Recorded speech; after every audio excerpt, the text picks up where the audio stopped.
Good evening, ladies and gentlemen, and welcome to Council Chambers on this beautiful June 8th afternoon. It is 6 p.m. Oh, it is actually evening, 6 p.m. Sorry about that. And welcome.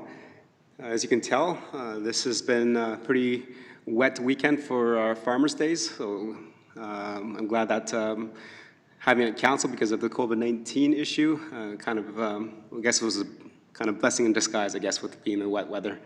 But next year we'll be back and having a great Farmers' Day for everyone. Before I call everything to order, Councillor Laurie has requested just to make a couple comments regarding some things that are happening in our community and a certain anniversary. So go ahead, Councillor Laurie, and let me just turn your mic on. Thank you, Your Worship. I just wanted to take a second briefly before our meeting this evening to recognize that today is the 5-year anniversary of the fatal shooting of Constable Daniel Woodall in the city of Edmonton, who was a hate crimes investigator and was investigating a criminal harassment complaint in the city of Edmonton. With what we've seen going on throughout the world, and particularly to our south, it's time that we make sure that we understand and our residents know that hate is not acceptable. We're a community that is inclusive, we're a community that is welcoming, and we stand together as a community. And I hope that our residents can appreciate and respect the diverse cultures that we have and that we continue to look to welcome into our community. I think it's very important that we honor and we recognize the events that have gone on recently as well as the events that have gone on in the past, and we continue to work forward to ensure that these type of events never happen again. Thank you very much, Your Worship. Thank you, Councillor Laurie, and as well spoken. We definitely need a lot more love in this world, and hopefully that sets the message for everybody. Okay, with that, I call the council meeting to order. Deputy Mayor, if I can have you make the adoption of the agenda, please. Yes, thank you, Your Worship. I'd like to make a motion to adopt the agenda for the regular council meeting on Monday, June 8, 2020. Thank you very much, Deputy Mayor. Town Manager, anything to add to the agenda? No, Your Worship. Okay, thank you. And with that, again, the same requests apply, is that if we just make sure the video is off and your mics are turned on mute as we go through the process. Okay. Thank you for the motion, Deputy Mayor. I'll call those, I'm gonna look for a consensus here. If anybody's opposed, please let me know. Okay, so I don't see nobody opposed to the adoption of the agenda, so that is carried unanimously. Moving on to public input session. This is the time where we allow residents to talk to council about anything that's not on the current agenda. Town Manager, has anybody requested to provide input during this time? I've not been made aware of any request, Your Worship. Okay, thank you. And I don't see nobody trying to break down the door, so we'll move on. Moving on to item 4 is presentations and delegations. Number 4.1 is the RCMP quarterly update. And I believe that we are joined by Inspector Loken today. Is that correct, Town Manager? Yes, Your Worship. I believe I saw him on the list of digital attendees. Okay.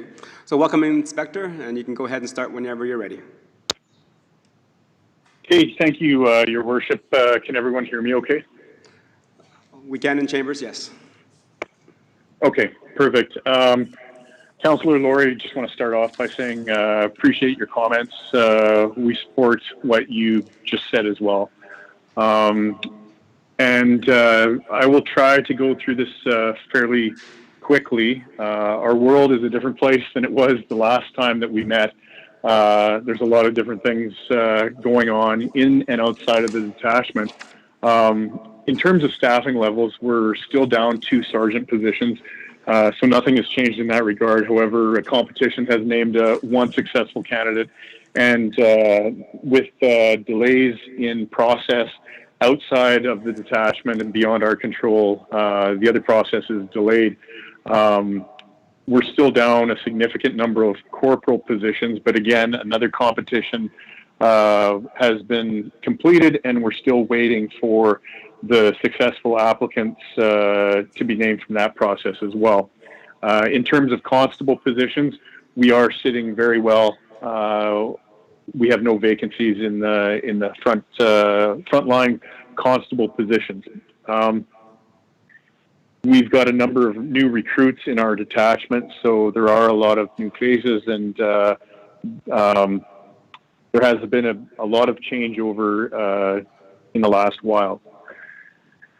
Now, in terms of our annual performance plan, the two biggest things on that that we aim for as goals every year is crime reduction. That's always on the top of the mind for police and for the citizens of our area, as well as engagement with our communities and partners. Now, COVID has somewhat put a damper on that. We've had to come up with unique ways, obviously, to stay engaged with our community members. But thanks to technology, in cases like tonight's meeting, we're able to do that. Now, in terms of crime reduction, because of the situation that we're in, we had to collapse our plainclothes units temporarily, but we have initiated a phased approach back for them having in their substantive positions. They were working frontline general duty policing work, and so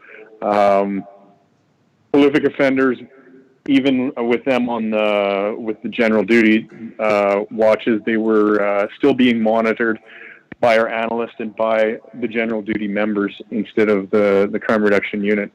So in terms of COVID-19, the RCMP only had 3 cases in the entire province of Alberta, and none of those were in our detachment. Each detachment was basically working autonomously to minimize the risk of spread from one detachment to another. And in Parkland, we saw 0 cases. So we did see varying levels of staff isolating over time. The biggest number of those were at the very beginning due to travel and the mandatory isolation, asymptomatic people that are just taking the precaution as per the regulations set by the province. Now, we do have some immunity compromised employees that have been working from home, but they've been set up with technology to work from home effectively. All face-to-face public meetings, community policing, and those types of activities have been put on hold for now, but we have came up with alternatives to keep up being engaged with the community. Another thing that we've done in terms of community relations is we've participated and arranged a number of parades in appreciation for the hospitals, the pharmacies, the health units, and as people have probably seen, the birthday parties as well. We were getting a lot of those, and as at the beginning of the COVID pandemic, our work really dropped off, but that was only for a couple weeks, and then it started to pick back up again. And so we are still participating in those birthday parades, but we are limiting them to ages 12 and under. And another thing that we're doing is focusing on minimizing risk of exposure to the RCMP members. The members who are working general duty are working patrol and being visible in the community. Now, what we did see were an increase of calls that we would typically see at night, neighbor disputes and domestic disturbances, arguments from people that sometimes wouldn't normally come on the radar of the police. But we were seeing those during the daytime, which was not typical. And so the nighttime was usually I hate using the term quiet, but the slower shift. And so what we did was increase patrols in all the areas, limiting the numbers of the members in the detachment. And a huge backlog of paperwork has been caught up, but now the members are out patrolling in hotspots and higher crime areas. Our front counter remains closed for the time being, but a number of other initiatives have been put in place to keep providing that service delivery to our public. We've recognized a lot of efficiencies in terms of online reporting and doing things over the phone for contactless service delivery which we didn't do so much of before. At the beginning, personal protective equipment was a bit of an issue. Not that we were out, we weren't, but it was in limited supply. But now we are well stocked. And in terms of people being charged under the Quarantine Act or the Public Health Act, the RCMP from Parkland Detachment did not charge anyone under either of these acts. We have dealt with a number of complaints, but the focus was more on education, and the public has been very receptive to this. We continue checking up on people who have returned from international travel. As per the Quarantine Act, people need to isolate for 14 days, and we are sent that list of people from Canada Border Services Agency through Ottawa, and we are doing random checks of people who have returned and are supposed to be at home isolating. Now, yeah, I've got another line here that just basically says the same thing that I covered already. At nights, we are concentrating on hotspots from complaints from the public. If somebody calls in and says that they've seen a vehicle hanging around their area at night, or they're suspicious of something, or increases in activity that's been identified by our analyst, we are concentrating on those hotspots. And in addition to that, the traffic unit, the provincial traffic unit that's now based out of our detachment, is getting those emails from me as well, and so they are concentrating on those areas as well. So we're getting an added bonus from them. And I will just briefly go over some, just looking at the clock here, I'm allowed 15 minutes. So going over some crime stats. At the very beginning, especially, and a couple of weeks into people isolating at home, anecdotally, we did see an increase, like I said, during the daytime of complaints. And I think a lot of that was just a shift from the nighttime to the daytime because people were no longer at work. And so I had our analysts monitor some of probably the most prevalent things that you would think are potentially related to being quarantined or confined into your house. And a lot of things were an increase. Overall, there was an increase in assaults. There was an increase in causing disturbance. There was an increase in Mental Health Act and bylaw complaints. But at the same time, for the town of Stony Plain, the numbers are fairly low. For example, 18 mental health complaints last year versus 23 this year. So even though it is a 40% increase overall, it is a small variance because the numbers are low already. Now, that said, the actual stats that we get from Statistics Canada for January to April, so covering the first quarter of the year, in the town of Stony Plain, assaults are down 23% over this time last year, and overall, all persons crimes are down 12% from this time of last year. Since 2016, we've seen an increase of 22%, but we've also seen an increase in population. So overall, from last year, we're down 12% on persons crimes.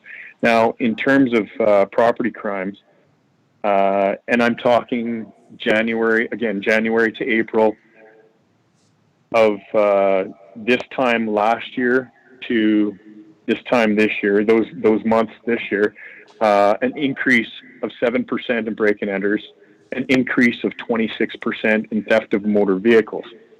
Now, that said, a lot of those are attributed to a very small number of offenders. So with the jails letting people go,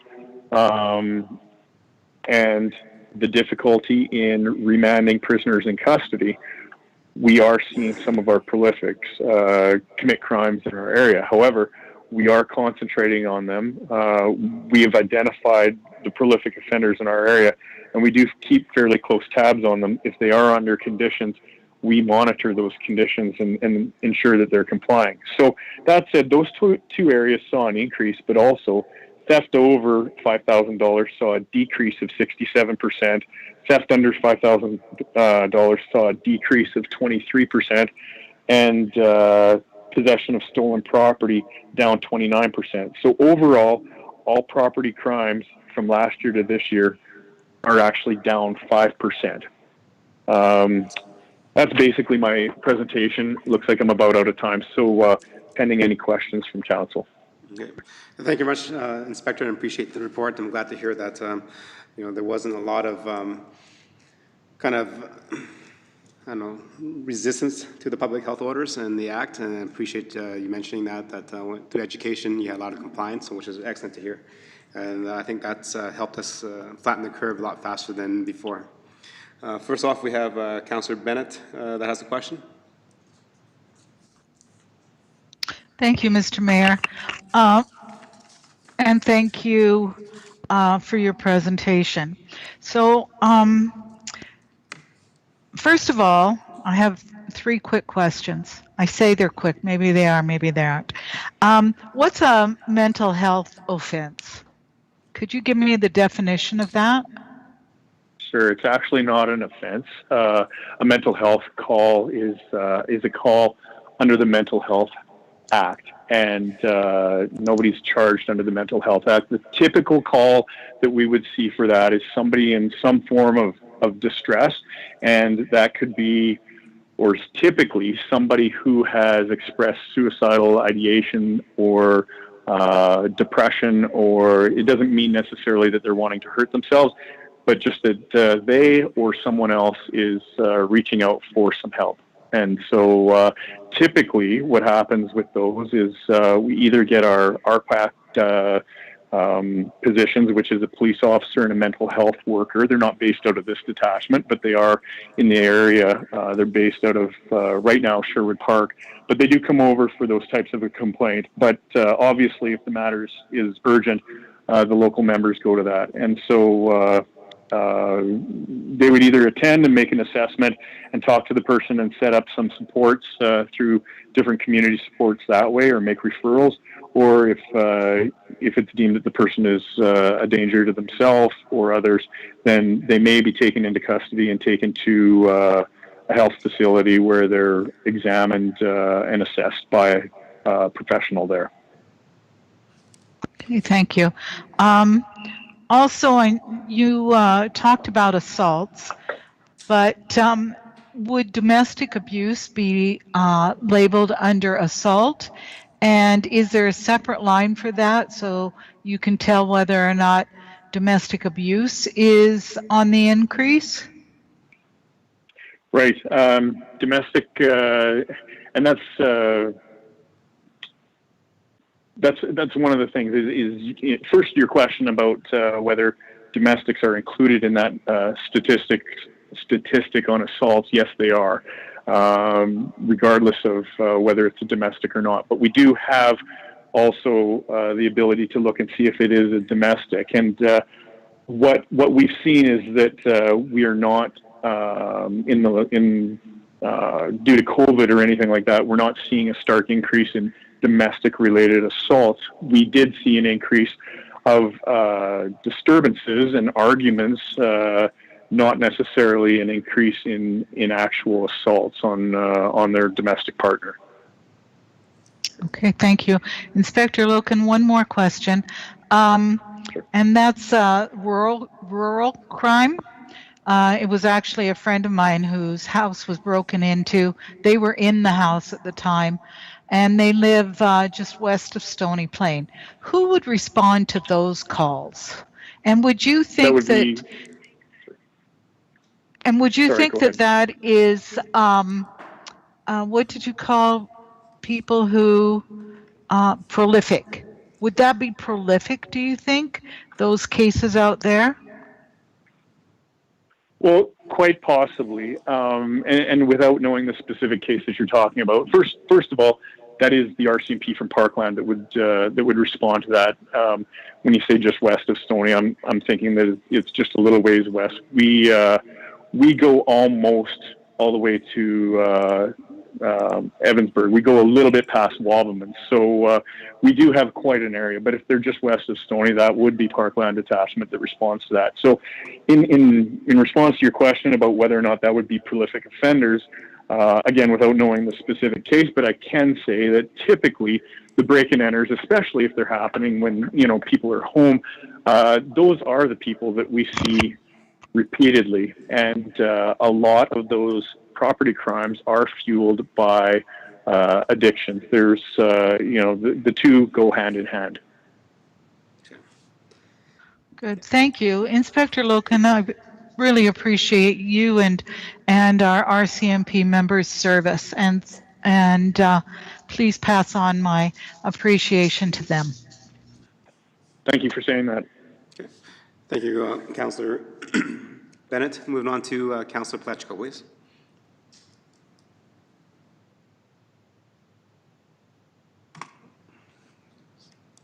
Okay, go ahead. Yes, thank you, Your Worship. Always nice when the mic comes on. Just a couple of things. Thank you for the report this evening, Inspector Locken. It's nice to hear a number of things. I've had a few perceptions within the community, and one of them I think has been cleared up this evening.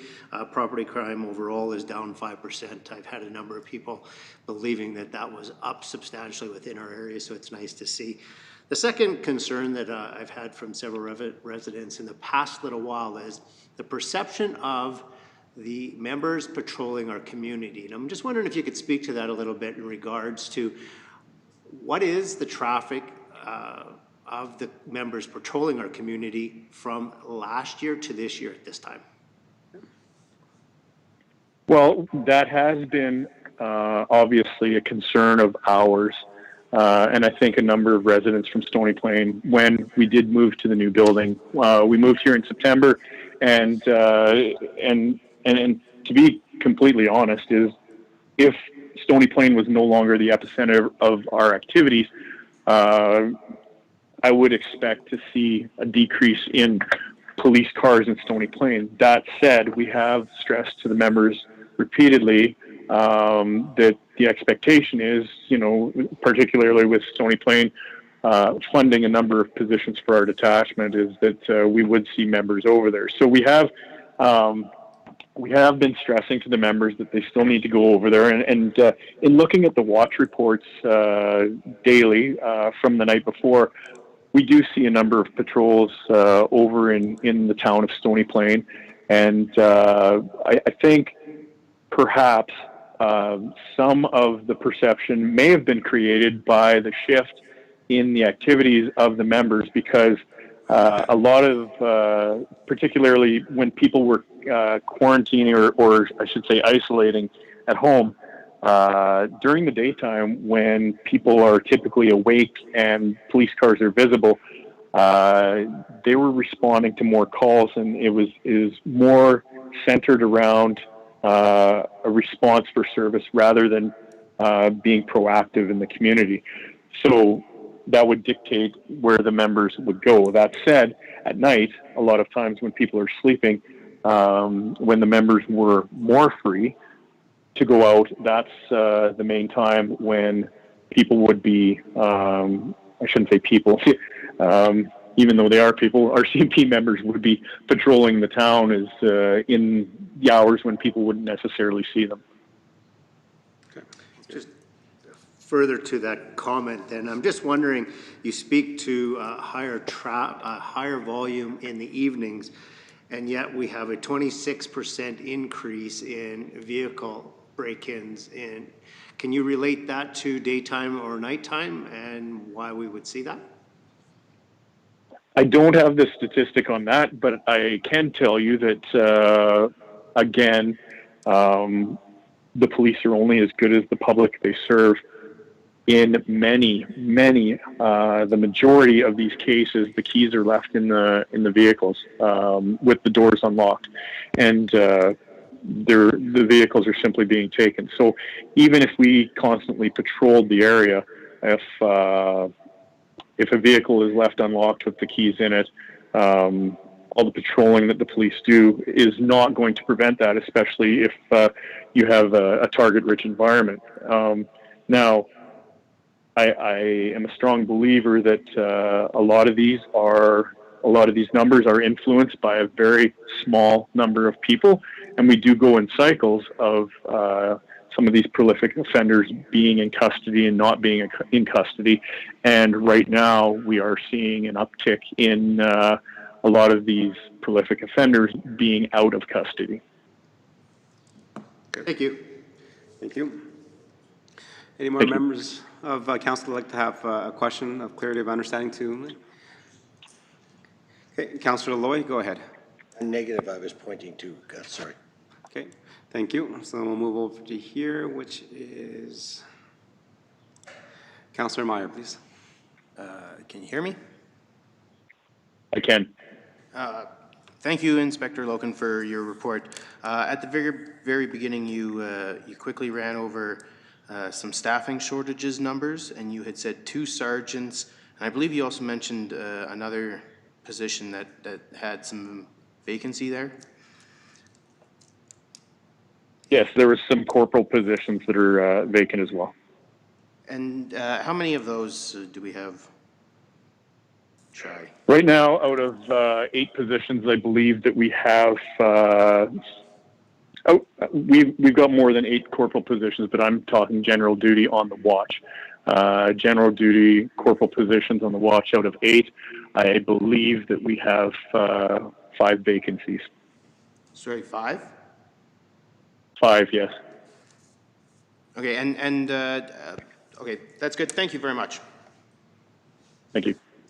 Thank you. And I'm just going to follow along with Councillor Meyer's questioning here is how do we get these vacancies filled? It's always been an issue within this detachment of waiting for transfers, waiting for people to come from depot and everything else. Like, how do we, we as the town of Stony Plain, I think we fund 18 members, I believe.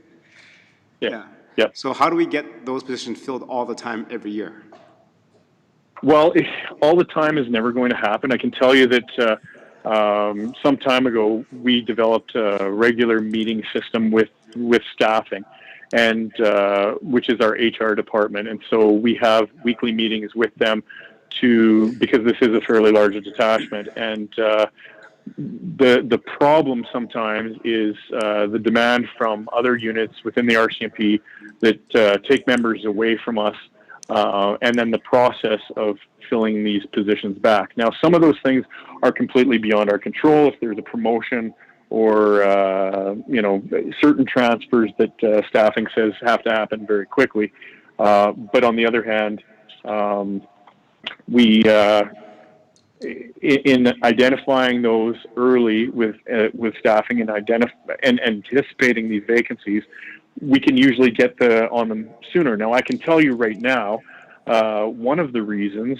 for the delay right now in getting these positions filled was other units, and I'm not talking about even in Alberta, but units that are involved in the promotion process working from home. And there is a level of frustration on my part for that, the way that process was delayed by, I would suggest, at least 2 months because of that. Now, that said, we're expecting to hear very soon who the applicants are.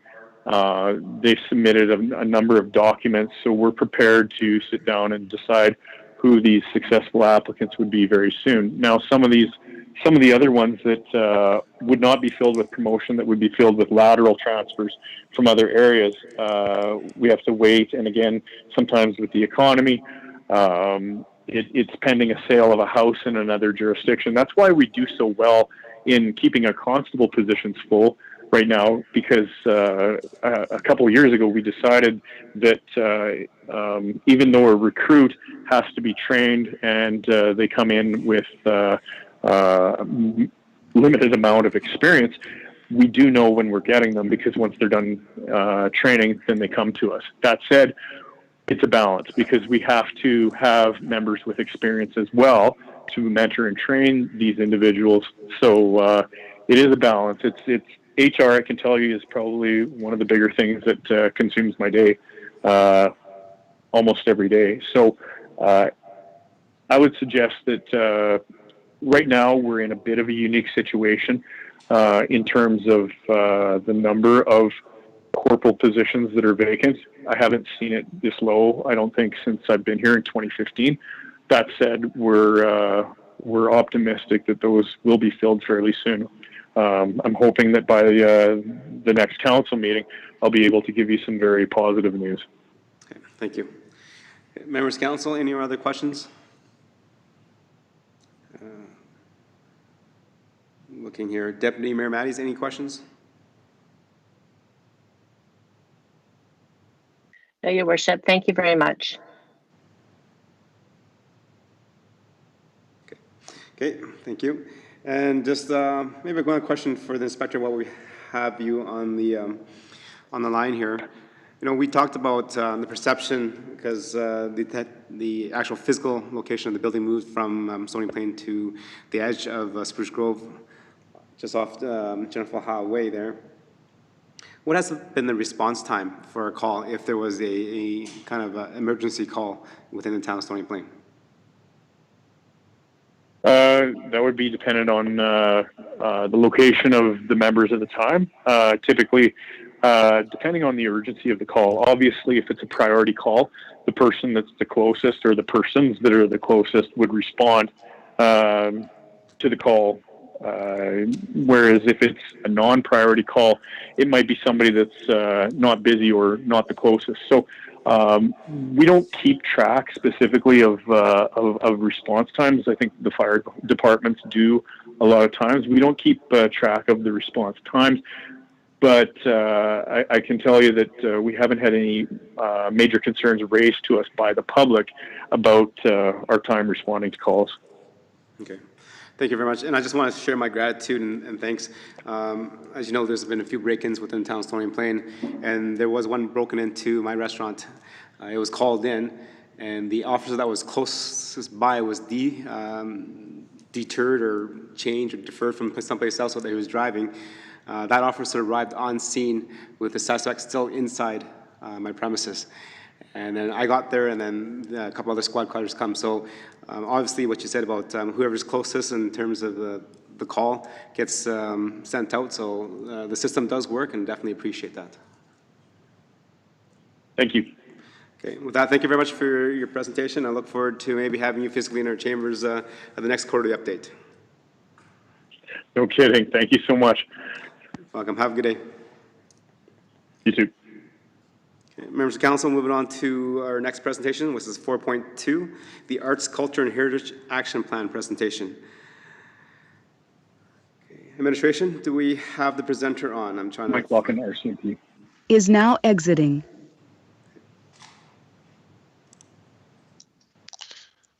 Your worship, it's Tom Golden, CEO here. I believe our presenter should be ready and able, and you should just be able to ask them to begin. Okay. So welcome to council chambers. Thank you very much. Can everyone hear me? Can you hear me in council chambers? Yes, we can. Wonderful. I am going to share my presentation with you now. Thank you. And you just took over our screen, so thank you. Great. Thank you. Thank you, Your Worship and members of council. Thanks for having me here today. My name is Karen Ball. I'm with Karen Ball and Associates.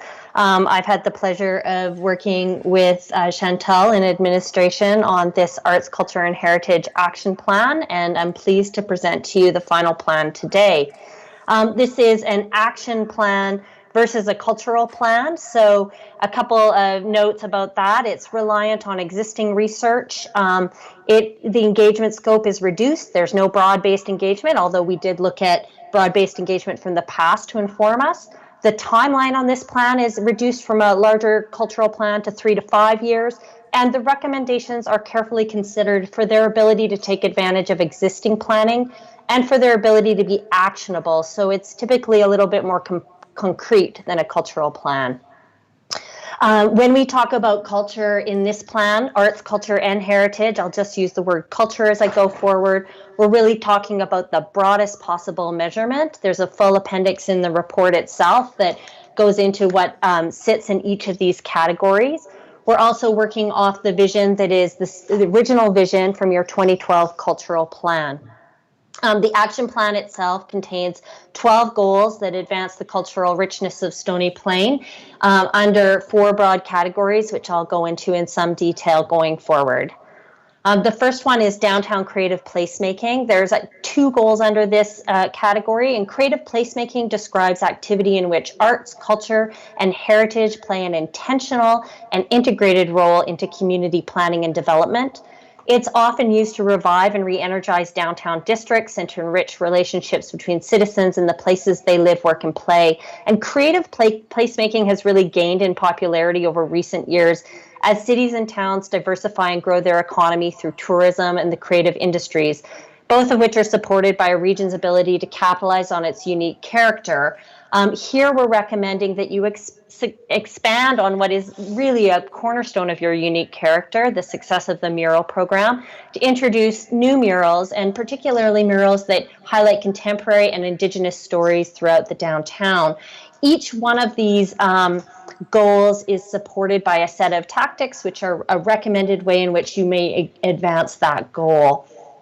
We're also recommending that you leverage downtown's critical mass of cultural infrastructure through creating what we're referring to as a cultural corridor. So you have in your Old Town and downtown area within walking distance several cultural institutions: the Multicultural Heritage Center, the new public library, Parkland's Potters Guild, and the Stony Plain and Parkland Pioneer Museum. These things can create destinations for your downtown through wayfinding and connection into a cultural corridor to create a downtown creative place. Community connection, under this goal heading, Stony Plain, we're recognized really that Stony Plain is a town rich in diverse cultural offerings for citizens, regardless of their age or their ability or their income. Much of the cultural programming available to Stony Plain residents can be found at those cultural institutional landmarks that we just talked about. And we want to continue to ensure the strength and stability of those and other great cultural organizations within Stony Plain, as well as allowing residents an ability to connect to the community. So an opportunity to build upon community activities and grow more community-based cultural experiences that strengthen social bonds through inviting residents to share culture as a community in casual and interactive ways that can be stumbled upon. So supporting and encouraging more community gathering and community activity. This doesn't necessarily mean this town of Stony Plain becomes administration becomes an event producer. It means that administration supports this kind of activity and partnership, and that might be partnership with a business district or with a cultural organization. Some of the tactics that we speak about in the report are things like, you may have heard of things like First Fridays, or sometimes called First Thursdays, that are usually business culture combinations where districts are open later on a Thursday or Friday evening, first of the month, so people can come down and shop and enjoy culture, these kinds of activities. Going along that same vein, you have the summer sessions. The summer sessions are one of these kind of activities that people can bump into each other through and share culture with. We're suggesting that you want to create the conditions for that to grow. So that might mean year-round programming, expanding the site, bringing more activity under that summer session umbrella, such as retail activity. And also when you think about the development for the future of a town square, that you're building the kind of physical space that's going to support cultural activity, such as summer sessions. Also preserving and celebrating your historic past. You have a wonderful municipal historic designation policy and a historic registry that it potentially could be updated now to include all your heritage sites, including your Indigenous cultural sites of importance, as well as a potential for a municipal heritage plaquing program, which is mentioned in other municipal plans and really brings the physical heritage to the street. We're also recommending that that you have a set of goals here around collaborative planning and participation. So each member of the tri-municipal region has its own unique strengths. Stony Plain's perceived by many residents within and outside of town as the cultural heart of the region. We heard this over and over again in the stakeholder engagement that we conducted. And that's really due to your many cultural opportunities and organizations, the historic Old Town, and a proliferation of murals and public art. There are opportunities of scale to be had by focusing on these strengths to build quality of life. And there might be ways through working in tri-municipal partnership to identify places where activity delivered through partnership can strengthen the region and really take advantage of the strengths of Stony Plain. And in addition, there are opportunities inside the town related to town planning initiatives that really allow for a lot of collaborative planning. So obviously, continuing the great work that's happening through the Tri-Municipal Partnership and the Tri-Region Cultural Summit is one of the goals here, to find those opportunities to streamline efforts and increase awareness and accessibility.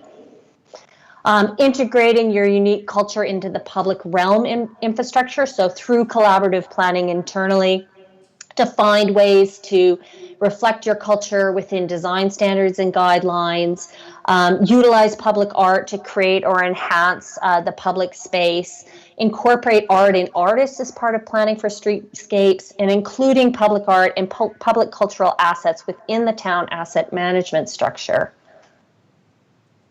We're also recommending that you take a collaborative approach to planning for cultural infrastructure.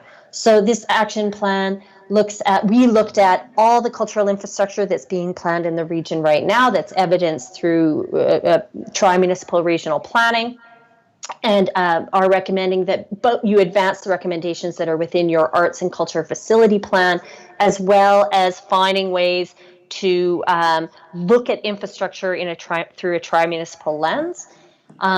And also look at the places where you have planned for infrastructure that could involve culture, such as in your economic development plan, where you have talked about creating a small business incubator, to consider also including culture and creative industries in that work and process moving forward. And then finally, to support strong champions for your arts, culture, and heritage. So champions like yourselves, members of town council in your roles as champions, but also the Cultural Roundtable. The Roundtable was established coming out of your 2012 cultural plan, and ways to support members of the Roundtable to be champions for this action agenda, as well as to ensure that all champions for arts, culture, and heritage within the town of Stony Plain have the ability to lend their voice. Town leadership, there's a few goals under town leadership. Cultural planning enabled through strong administrative and citizen leadership has served Stony Plain well over the past 80 years. In fact, 90% of the goals in your 2012 cultural master plan are either completed or in the process of being complete. So that's excellent. And culture remains a priority in the development and growth of Stony Plain, which is evidenced by its role within the many town plans that are included in the Arts and Culture Action Plan and detailed in the appendix. The Culture and Tourism Development Officer has effectively advanced the goals of the 2012 Cultural Master Plan, often through developing partnerships and engaging stakeholders. However, that's an expansive nature in that combined role, and the responsibilities that fall into the portfolio can make it challenging for a single position to implement all of the recommendations set out in this action plan. We are recommending that capacity is increased, specifically to take advantage of the opportunities that the Old Town and other key municipal plans present to grow Stony Plain's economy through cultural vibrancy. So that's this first recommended goal here, to increase that capacity, whether that's through an addition of a position or through other mechanisms. Developing a public art strategy, so outlining the internal mechanisms for the process of funding public art, and providing a strategy that allows you to use public art to meet the goals of many of your other plans, including the Old Town Plan. And then finally, benchmarking and measuring cultural resources as an indicator of growth. This chart shows the last benchmark of cultural resources within the tri-municipal region, which came out of the Parkland County Cultural Plan. And you can see that Stony Plain is very strong on cultural enterprises and cultural heritage to benchmark this, and then in a 5-year time period to benchmark it for growth. In addition, the plan sets forward, it looks at each of the goal areas and places where additional capacity is needed, where capacity is reduced, or resources are existing, or additional resources are needed. You can see here by this that almost all of the recommendations have the potential partner support. So we are assuming that much of what is recommended here can be done within existing budgets, or that aligns with existing planning, or can be furthered through the existence of partners and partner support as indicated in each of the goal areas. Although there are certain areas, and particularly goals related to enhancing the capacity of culture with an economic development and diversification lens, that may require additional internal capacity for the town. That is the end of my presentation today. I will stop sharing my screen. And I think I will stop sharing my screen. There we go. And pause and pass for questions. Okay, thank you very much, Karen, for that presentation on the action plan. Yes, isn't technology awesome? We can always try to make it work, and sometimes it's all just, no matter how much you do to make it work, it doesn't work properly. Okay, moving on for questions of clarity and understanding. We have Councillor Laurie first, please.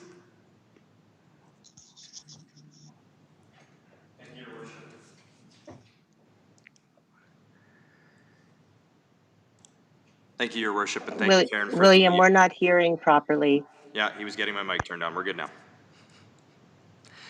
Thank you, Your Worship. Thank you, Karen, for the presentation. I have a couple of questions that I'll ask later because there are more questions to our administration, but there is one that I have for you in respect. Your Worship, we can't hear.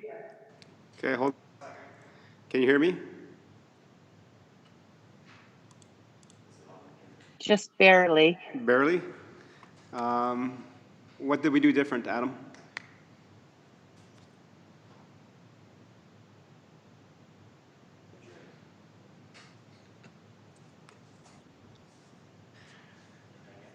Okay, go ahead again, Councillor Laurie. Thank you, Your Worship, and thank you, Karen, for the great presentation. I have a couple of questions that I'll ask of administration later in respect to this, but I do have one for you. We cannot hear. Okay, just hold on 1 second. We're just going to take just 1 minute to get this figured out with our IT staff here. Because it was working excellent, and now something happened.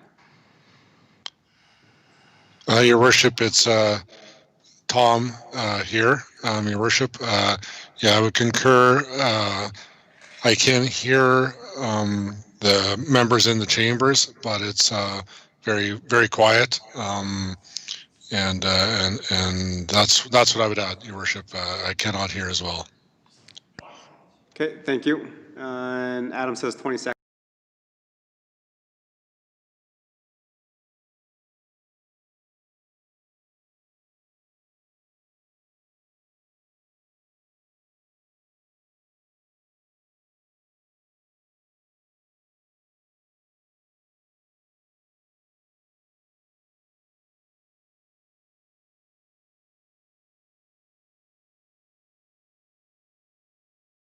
Thank you. Thank you, Adam.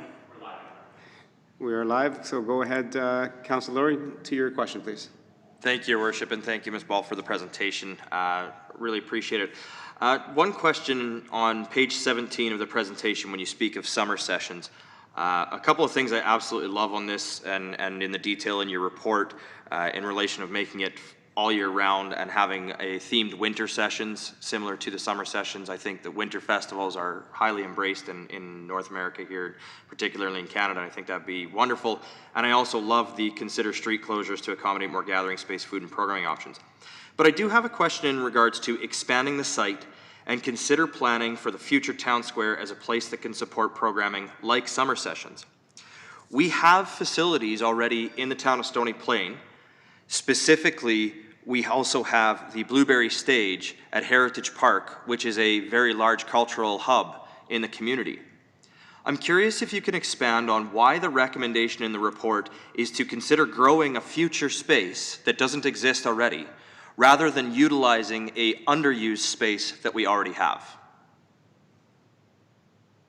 Thank you for that question. I think I'm hearing you. It is a little, it's fading a little bit in and out, but I think I did get your question. Thank you. Through the chair. It's not, in our opinion, it's not an either or.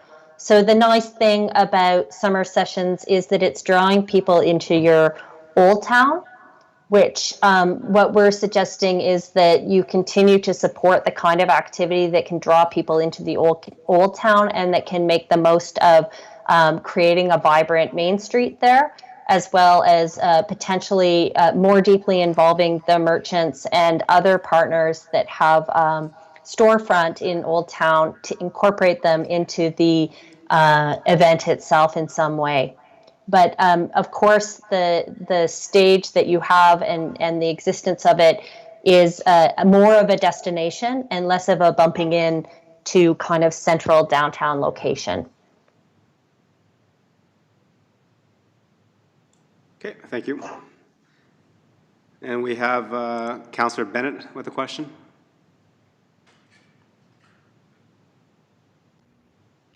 Yes, thank you, Mr. Mayor. Thank you, Karen, for this presentation. And I really, truly appreciate all the work that it looks like we're concentrating on downtown, which I believe is the gem of the community. But my question is, how do we ensure that the creative businesses that are outside the downtown core are also being included and involved in this plan?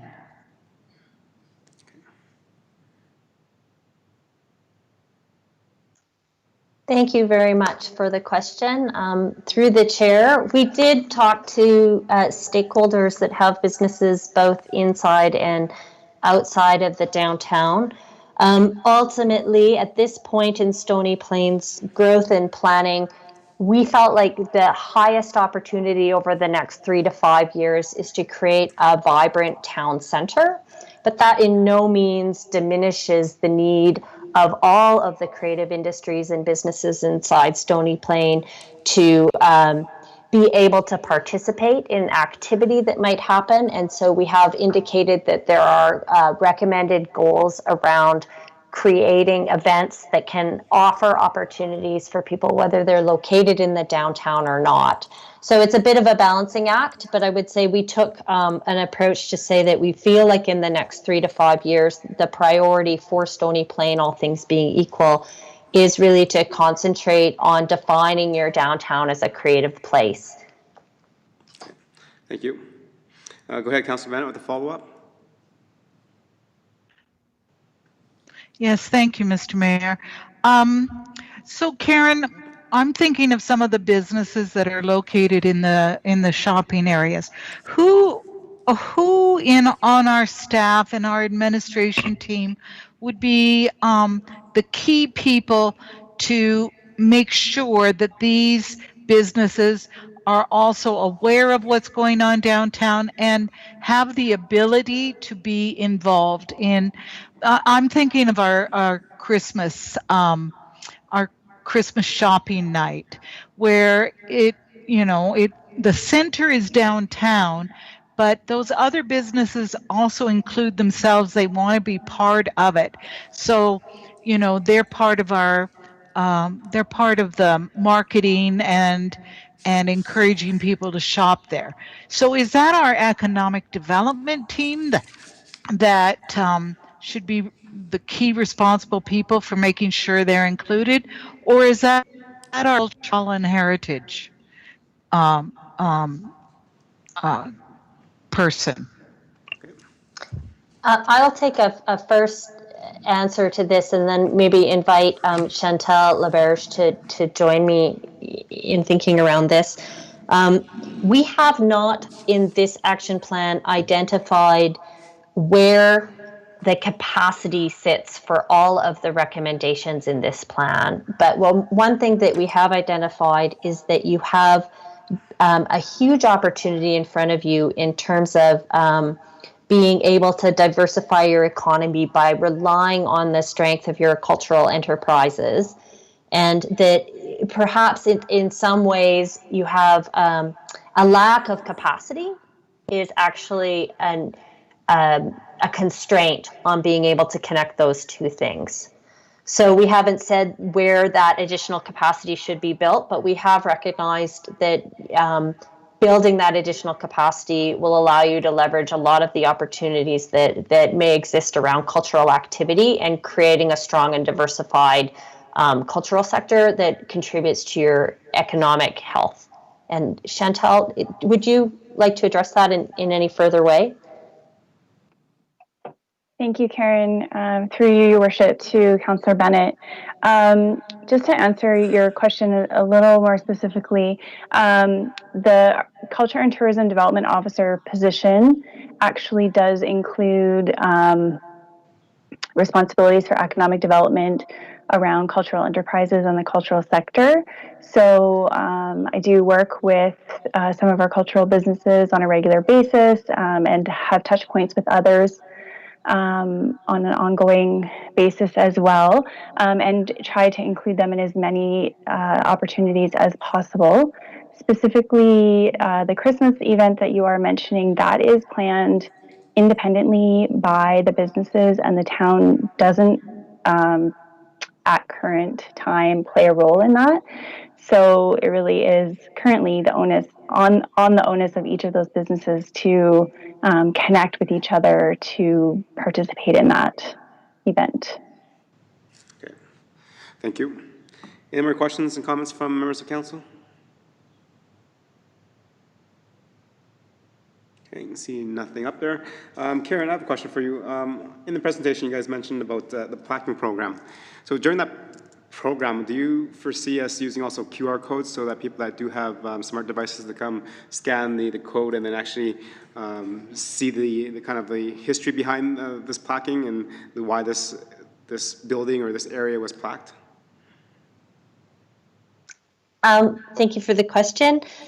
You know, we see that you are doing amazing work on your communications, both in the digital and print and social areas, and we would strongly encourage you to continue that with whatever new program and plaquing program and ways that you talk about your heritage are available to you, be they QR codes, audio tours, whatever that case may be. We felt very confident that your administrative team in the town has very good communication around the type of cultural activities and opportunities that exist within the town, and would encourage you to continue doing that. Okay, thank you very much. Yes, I believe that we're also in the process of filming the mural tour so that we can have that for the future references as well. Deputy Mayor? Thank you, Your Worship. I have a couple of questions. I want to start off by first of all acknowledging the hard work that I know that has been put into this project and the quality of information that is contained in this report. And I am thankful for the people who have participated in this project. However, I do have a couple of concerns that even though there is good information provided, I have found there's a degree of overlap, repetition, and rephrasing throughout the report, which serves to, as I was reading it, was a little bit confusing, a little bit challenging to read, and a little bit difficult to decipher the core ideas presented. You know, and as I read it a few times, I understood and that there really is 3 or 4 key guiding principles, one being development, another one diversity, third sustainability, and possibly growth in that. So my question, given the core ideas of the foundational principles and the economic challenges we face today, and likely over the next 3 to 5 years, and of course, based on your what you've heard and your expertise, what 3 priority goals would you have the greatest, or would you feel would have the greatest return on investment in the quality of life and the social economic prosperity of our community, and why? Okay. Through the chair, thank you very much for your comments and for the question. It's often difficult when you're dealing with a community such as Stony Plain that has such a vibrant and prolific amount of culture happening to find the through line in a report of this nature, but I appreciate the comment very much. For me, I would say that there are probably the three distinct areas would be to think carefully about where you're going already from a old town development perspective in the ways in which culture can play a role. So we have recommended that you consider the use of culture as a mechanism to advance your old town plan, which I would say is probably one of the lowest hanging fruits. You have an amazing and vibrant cultural sector, and you have a very solid plan for your old town and downtown core, making sure internally those two things can be brought together to work as where culture can be a lever, I would say is the primary priority. On top of that, I think that the ability to enhance capacity to some extent to ensure that you are making the links between opportunities for economic diversification and culture where they exist. Often that work is really about boots on the ground, talking to people, connecting people to opportunities. And as we all know, that is labor-intensive activity, but one that is sure to deliver results.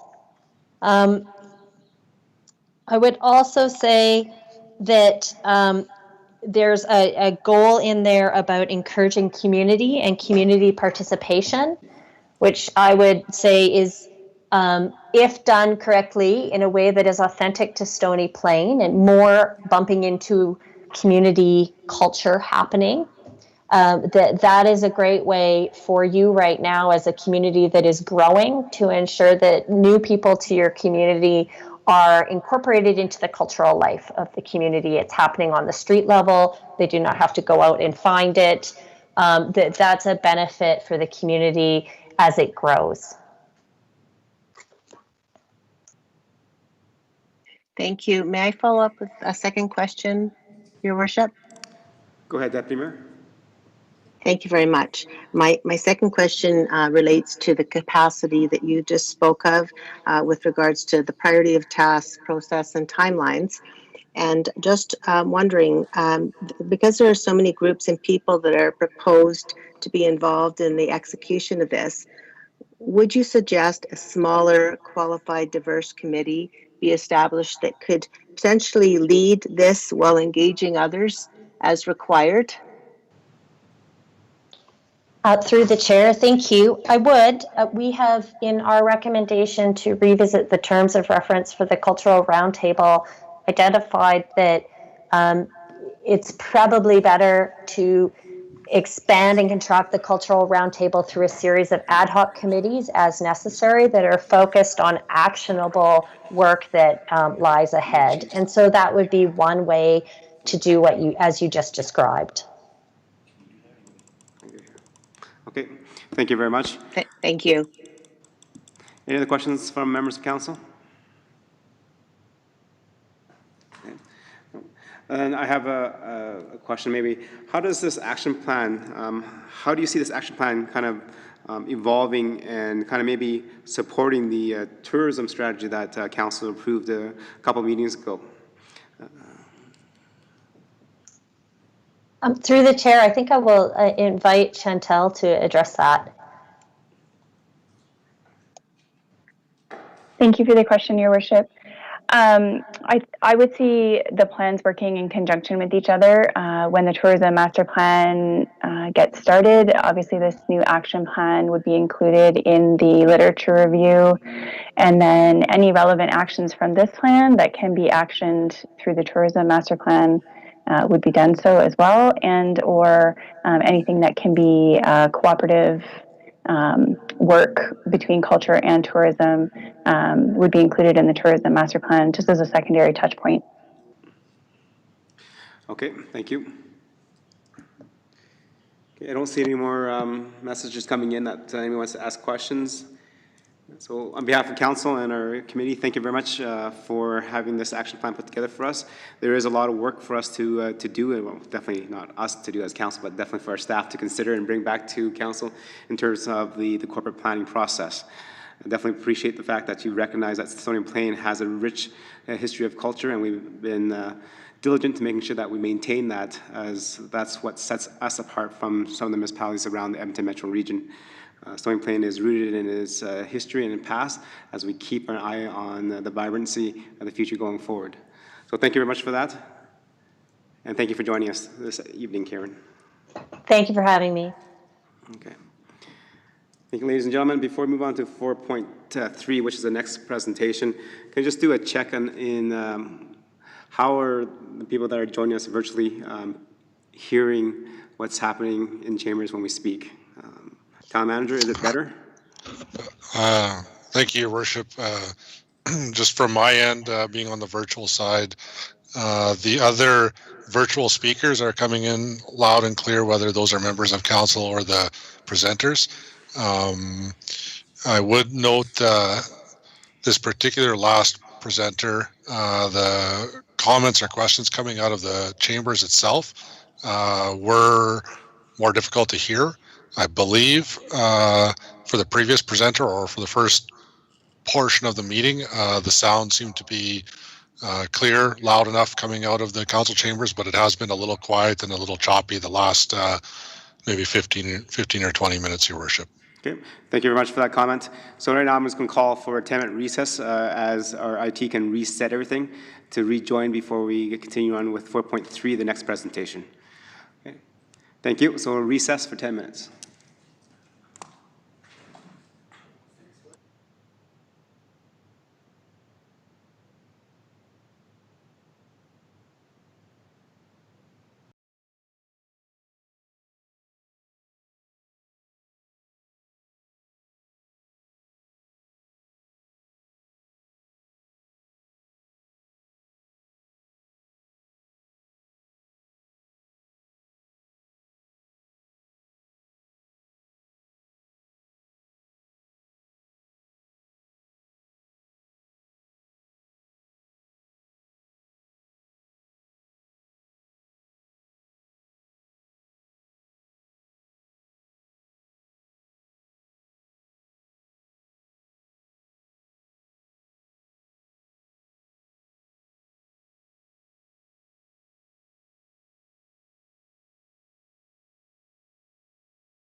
Thank you, and welcome back to Council Chambers.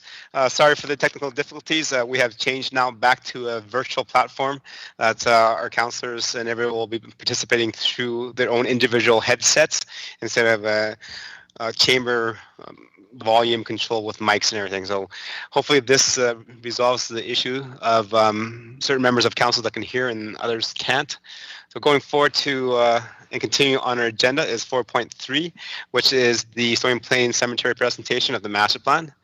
As everybody's aware, the master plan has been going on for a few years now, and this is the presentation. Town manager, go ahead. Thank you, Your Worship. I believe we have our consultant in with us virtually, and I would ask that they begin the presentation. Okay, hi, Your Worship in Council. This is Catherine Barris from Urban Systems. Last time I saw you all and presented our sort of status at that time was a very, very cold winter night. And so we are now at the point where we have completed the cemetery master plan, which is the first phase of the implementation plan. So. Okay, welcome to Council Chambers, kind of virtually. Yes, thank you. I wish it was not this way, but it's better than nothing, that's for sure.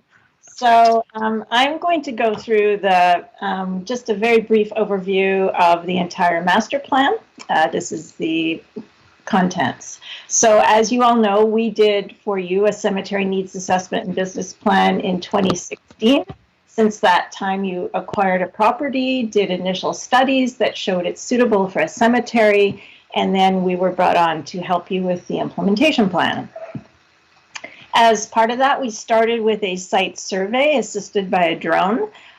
We had negotiations or work around what should be the appropriate size for the site, and it got resolved at being just over 11 hectares.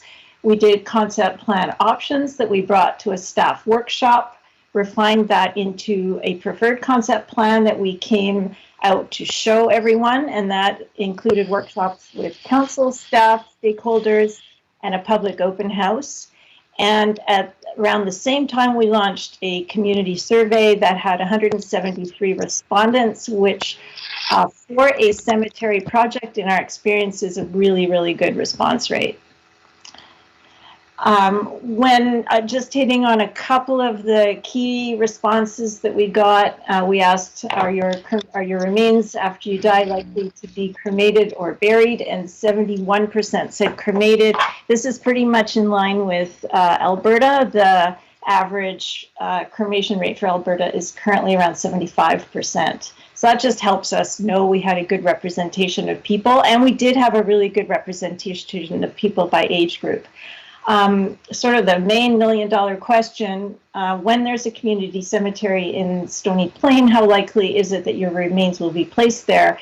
And 53% of survey respondents said very likely, another 22% said not sure. So these are also pretty good numbers given that you don't have a cemetery right now.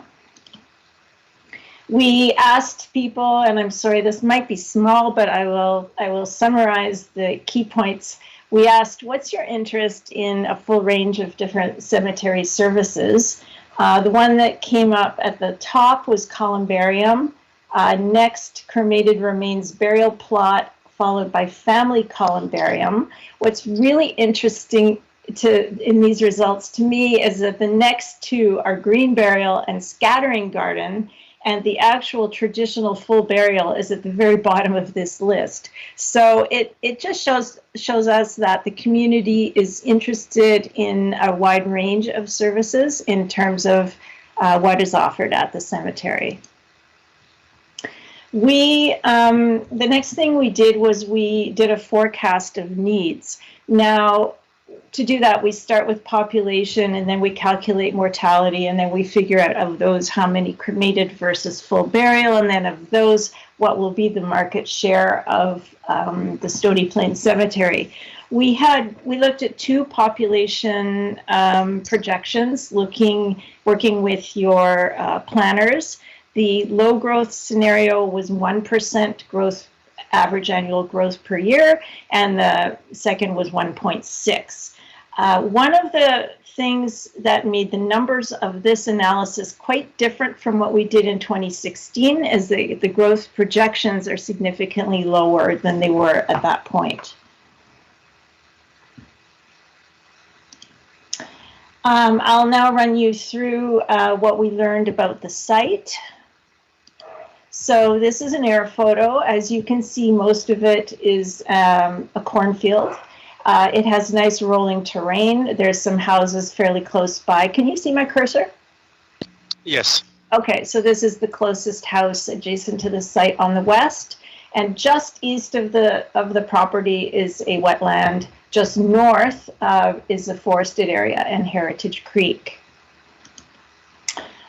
We did a high-level environmental review that found that the wetland in the southeast corner, which is outside the property now, is a Class D wetland. On-site review for wetlands and bird habitat will be needed prior to construction. A Phase 1 environmental site assessment and wetland functional assessment may be required depending on what's found with the on-site review. An Alberta Water Act application and approval will be needed if the wetland is to be used for stormwater management. That is the long-term plan. It's not necessarily required as part of Phase 1, provided that the province doesn't think that the stormwater from Phase 1 is going to get all the way to the wetland, which I don't think it will, but that's something that that's up to them for determination. The wetland itself will need an environmental setback up to 30 meters. Looking at drainage, so this is our stormwater analysis. There are 3 basins in the site. The basin 1 on the east drains east into the wetland. Basin 2 is a small basin that's kind of draining inwards. There's a low point right here. And Basin 3 is draining to the west. The recommendation of the Stormwater Management Review is that we regrade Basin 2, which is not too difficult, so that it drains into Basin 1 and therefore to the east. Servicing connections, their water is quite far away, and sanitary is also quite far away. Both of these are not expected to be available at the site until Stony Plain hits your ultimate growth scenario, which is many years away. And so really we're looking at servicing with getting water, most likely with a well, and storing it on site if it's needed. And for sanitary, looking at a septic tank and probably in the interim portable washrooms. Shallow utilities, gas, power, and communications are close, but well, the power might be needed depending on how this thing ends up, how the work ends up being phased. So an overview of the site analysis, the entry area has a little steep driveway going into it now. There's a hilltop, which we consider the prominent feature because you get some really nice views and a sense of being up high and overlooking the site from that location. The wetland in the east I mentioned, there's a buffer of trees along the railway, and then the rest is really open field. So the objectives, we came up for the cemetery, we already reviewed with council, just, you know, highlight, make it a beautiful place, make it accessible, protect nature, offer lots of options, and provide opportunities in addition to just the interments, so that people want to go there and find it an attractive destination, or not destination, or place to visit in the community. So this is our cemetery concept plan, which is a little bit more refined, but essentially the same overall approach to what we presented when I came to you in the winter. So we have an entry road in that would have to be regraded. So we'd have to replant. We would like to keep it sort of a vegetated sense of entry. We have a columbarium garden near the entry because this isn't something, because columbaria are walls, it's kind of nice for this to be a more closed, intimate space. We have a small parking lot. This is currently not in phase one. The buildings are also not in phase one, so there's a small reception building in the front that would have washrooms and potentially space for someone working at the cemetery in the future. And in the back, there's a large maintenance building that would back onto the maintenance yard. Near the entry, this is the veterans area, and it has a columbarium wall. It has some special monument honoring veterans. It has space for full and cremated remains interments in addition to the columbarium wall and a bench. So it's a little self-contained special place. The road comes in and it does one big loop around the hill, which would be a one-way road, except for this part, which then will be connected to phase two. That is a future phase. There, from the far point of the road, we have a pathway up to the hilltop viewpoint, hoping to keep the viewpoint as a special public space where people can go and have some kind of meaningful monument or public art there. We have a proposed perimeter path around the whole site, which is also not in phase one, but I think would be a real asset for people who are grieving.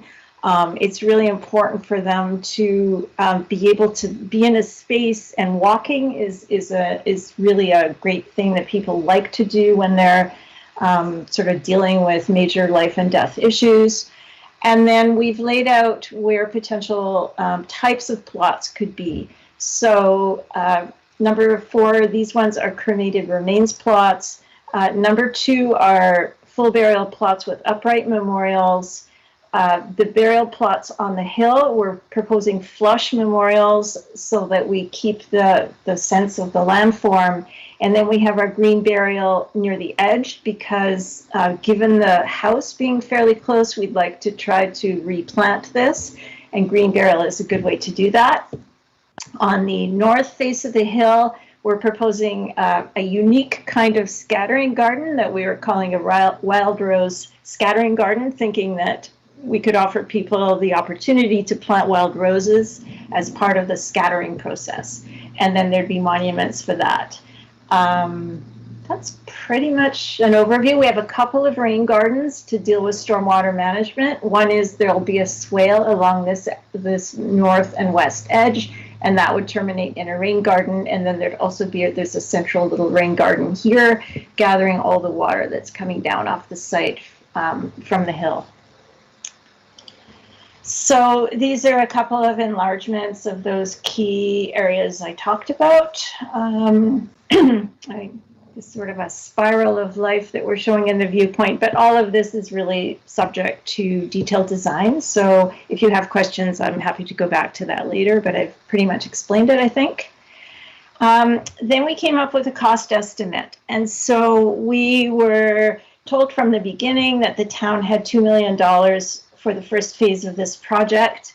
And so that meant that we went into a process of saying, okay, well, what are the essential parts of phase one and what can be optional for future phases? And so phase one includes all of the basics, the road. The parking in phase one is just the little pullouts along the one-way road. It has the maintenance yard, major grading and grass for the interment areas, some site features, and landscaping.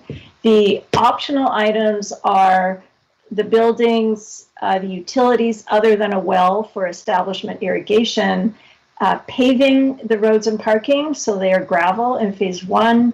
The hilltop viewpoint is in phase two. The Veterans Monument is in phase two, but the Veterans area is in phase one.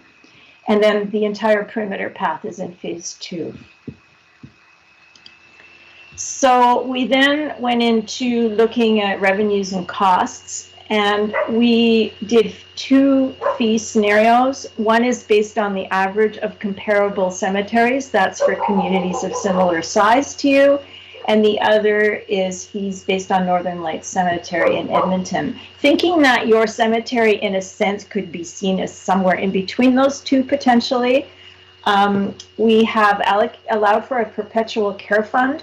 This is money that's charged with each interment and kept in trust to be held for the maintenance of the cemetery after all the interments are completed. And so this is a fairly typical percentage, 20% on full interments and anything in the ground, and 5% for niches. So the capital costs are per what I just showed you, the $2 million for phase one. Next is to look at operating costs. So based on discussions with your staff, it was suggested that the cemetery would require 2 full-time people for operations so that someone could always be available, that it would require dedicated equipment, and then there are all kinds of other services like a clerk and the GIS and software and materials. Now, this is a departure from the previous estimate of operating costs that we did in 2016. There are really 2 types of operating costs for a cemetery. One is maintaining the grounds, which is sort of an ongoing activity, which is really very similar to maintaining parks. And in most communities, whoever maintains parks on a municipal staff are the same people who would take over the maintenance of the cemetery. The other type of maintenance or operations required in a cemetery is performing the interments. And in most municipal cemeteries, I would say that they have a special crew doing that, usually through Public Works. I think in your case, there is another opportunity to look at in that Pioneer Cemetery in Parkland County apparently contracts out their interment services. And so that's just another way that, so I'm just saying that what we've estimated for operating costs based on the scenario here is really very high. And there might be ways to reduce that cost. So that's something that the town really probably will want to look into in the future. So looking at the business plan based on those costs and revenues, we did 3 scenarios. One is the low population growth, that's the 1% annually, and fees at the comparable community rate. The next one is the low population growth and fees similar to Edmonton's, therefore higher. And the third one is medium population growth and fees similar to Edmonton's. So just to run you through these quickly, this is scenario 1. You have your operating costs at the top. These don't change with any of the scenarios, and your revenues at the bottom, and you can see that you are heavily subsidizing the cemetery. The next scenario also includes a subsidy, but it gets better, and it's not by the end of 30 years, which is our usual projection period. You're almost covering costs. And then the third scenario is even better. So this is higher population growth, therefore higher revenue coming in from your sales, but also the higher fees. So you're coming very close to covering costs at the end of 30 years with scenario 3.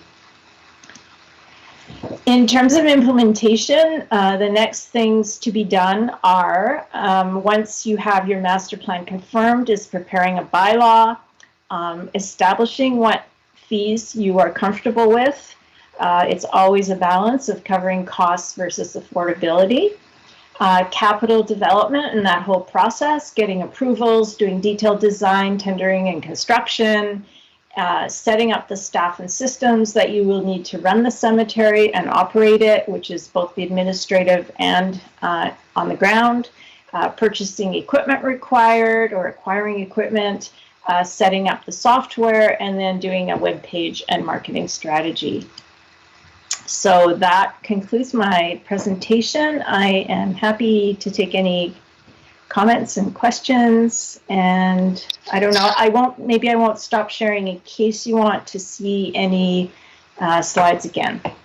Okay, thank you very much. Yeah, I appreciate that. And that was a good and informative presentation. Moving on to Councillor Bennett. She has a couple questions, and she was first to get in the queue. So go ahead, Councillor Bennett. Thank you, Mr. Mayor. First of all, I think it was on page 10 of the presentation. It was fairly early on. You talked about an on-site review. I'm wondering who does the on-site review? Is that Alberta Environment, or is that an engineering company? Yes, that's it. Who does the on-site review for the wetlands and bird habitat?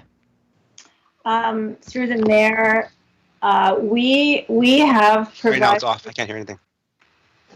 Sorry? Oh. Do you hear me? Yeah. 1 second.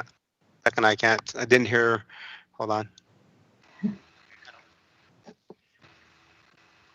I'm working.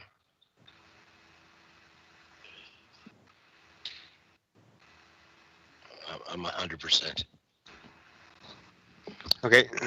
Okay, we're just going to reconnect here. Just go ahead and start. Okay. Did everyone hear the question?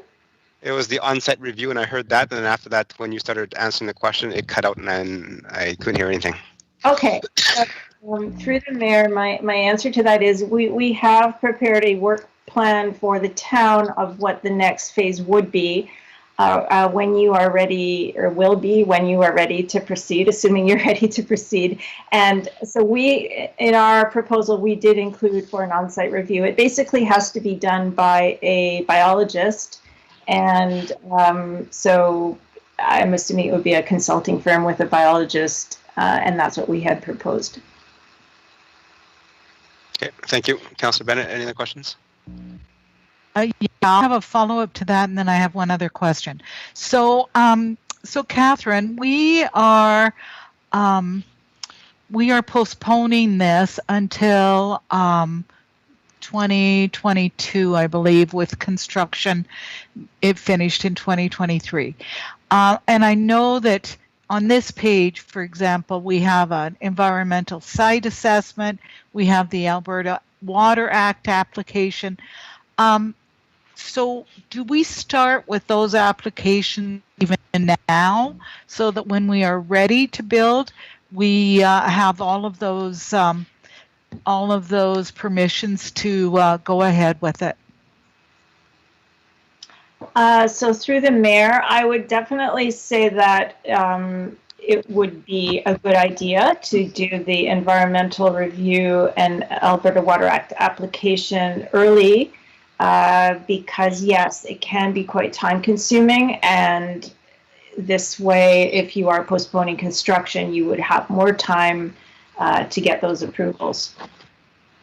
The thing about the on-site review is if a wetland is found, and according to old air photos, our biologist thinks there could be a wetland, then a wetland functional assessment and a phase 1 environmental site assessment may also be required. So yes, it's a stepwise process, and therefore starting early for those items would be a good idea. Okay. Your Worship, it's the General Manager here. May I speak? Sure, go ahead. Thank you, Your Worship. Yeah, so the plan would be to carry out those activities in 2021 as part of a project that would then include the detailed design. So all the environmental approvals and permitting and detailed design would take place in 2021.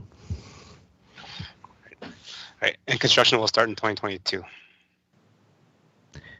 That would be the current plan, Your Worship, pending funding by Council.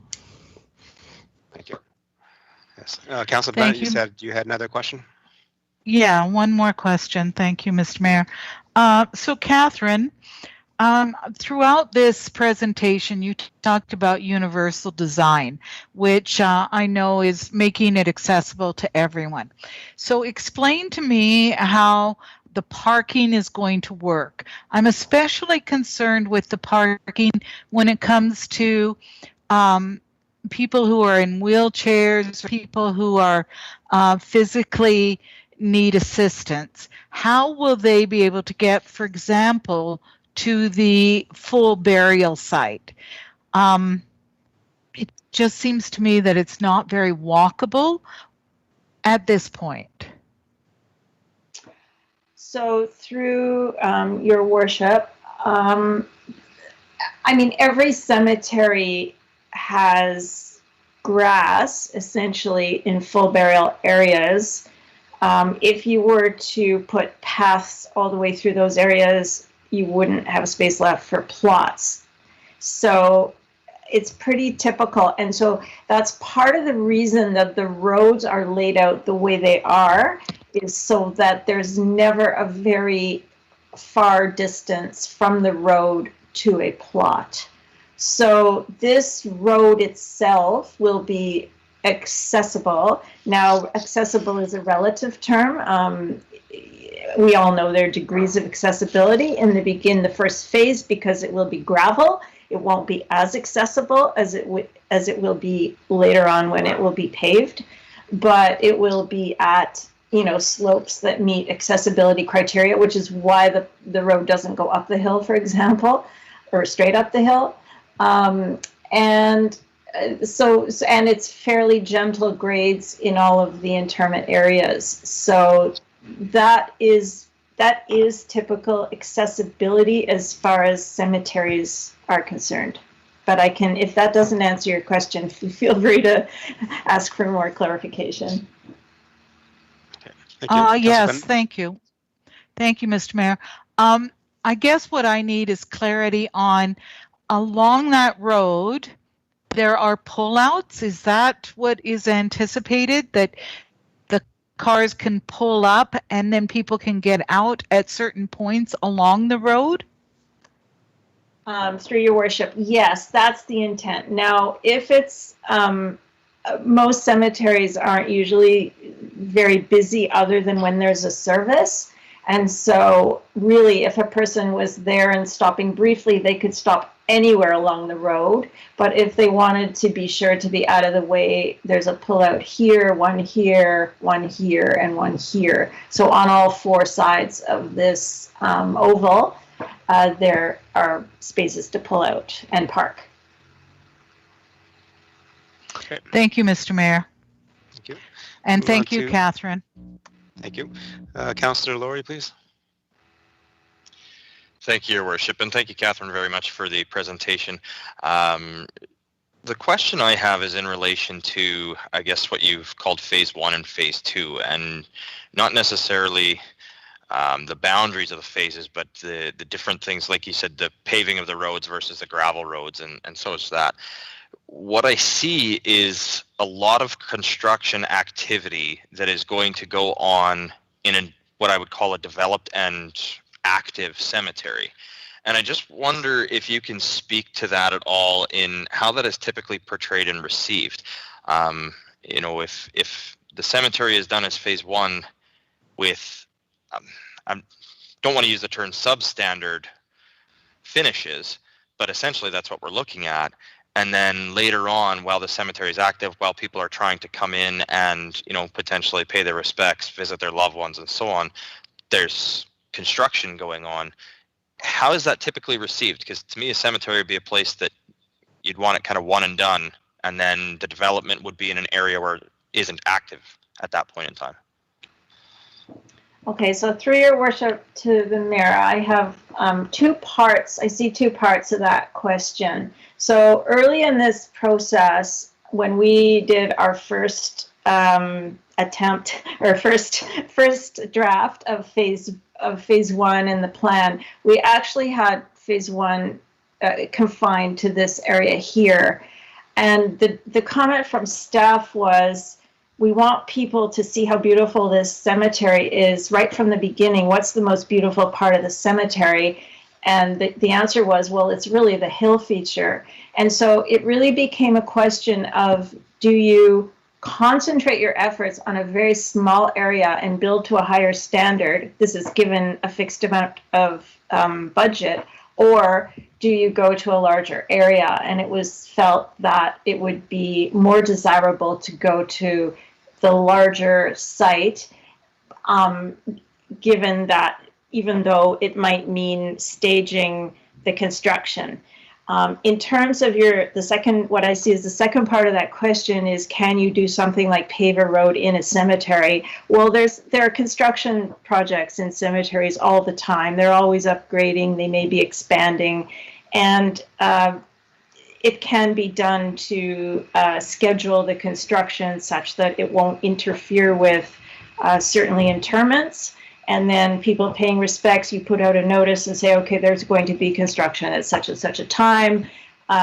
It's pretty standard to be able to make those arrangements and have construction in an active cemetery. Thank you. Councillor Laurie, any follow-up questions?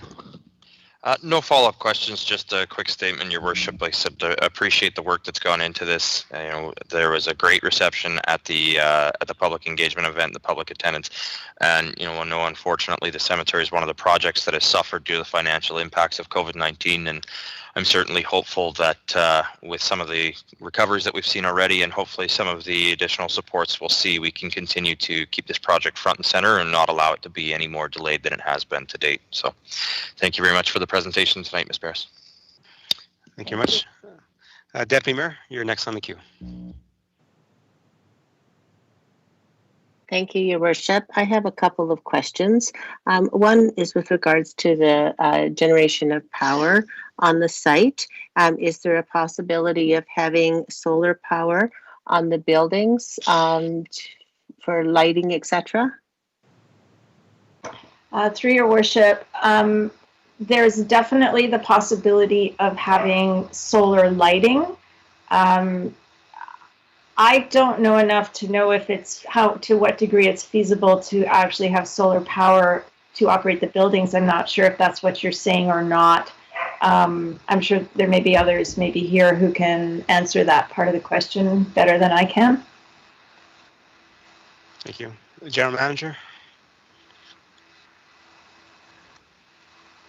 Your Worship, through you to Councillor Matties, I am not familiar with the power draw for the buildings, but it appears as though the buildings are in phase 2, so that would be potentially many years away. So certainly solar power could be looked at for lighting, the pathways, etc., and the buildings, solar panels on buildings could be considered years into the future. Thank you. Go ahead and continue, Deputy Mayor. Thank you. I'd like to refer to page 47, where we have at the top of a hill the sculpture or place for a memorial and then a circular area. And I've mentioned before, and this is just something that I've had read about recently, was a labyrinth. And I'm just going to define it so that people understand who may not know what a labyrinth is. It is an ancient symbol that relates to wholeness. It combines the imagery of a circle and a spiral into a meandering but purposeful path. The labyrinth represents a journey to our center and back again out into the world. Labyrinths have long been used as meditation and prayer tools and are increasingly used throughout the world today, whether it's in hospitals, universities, parks, churches, etc.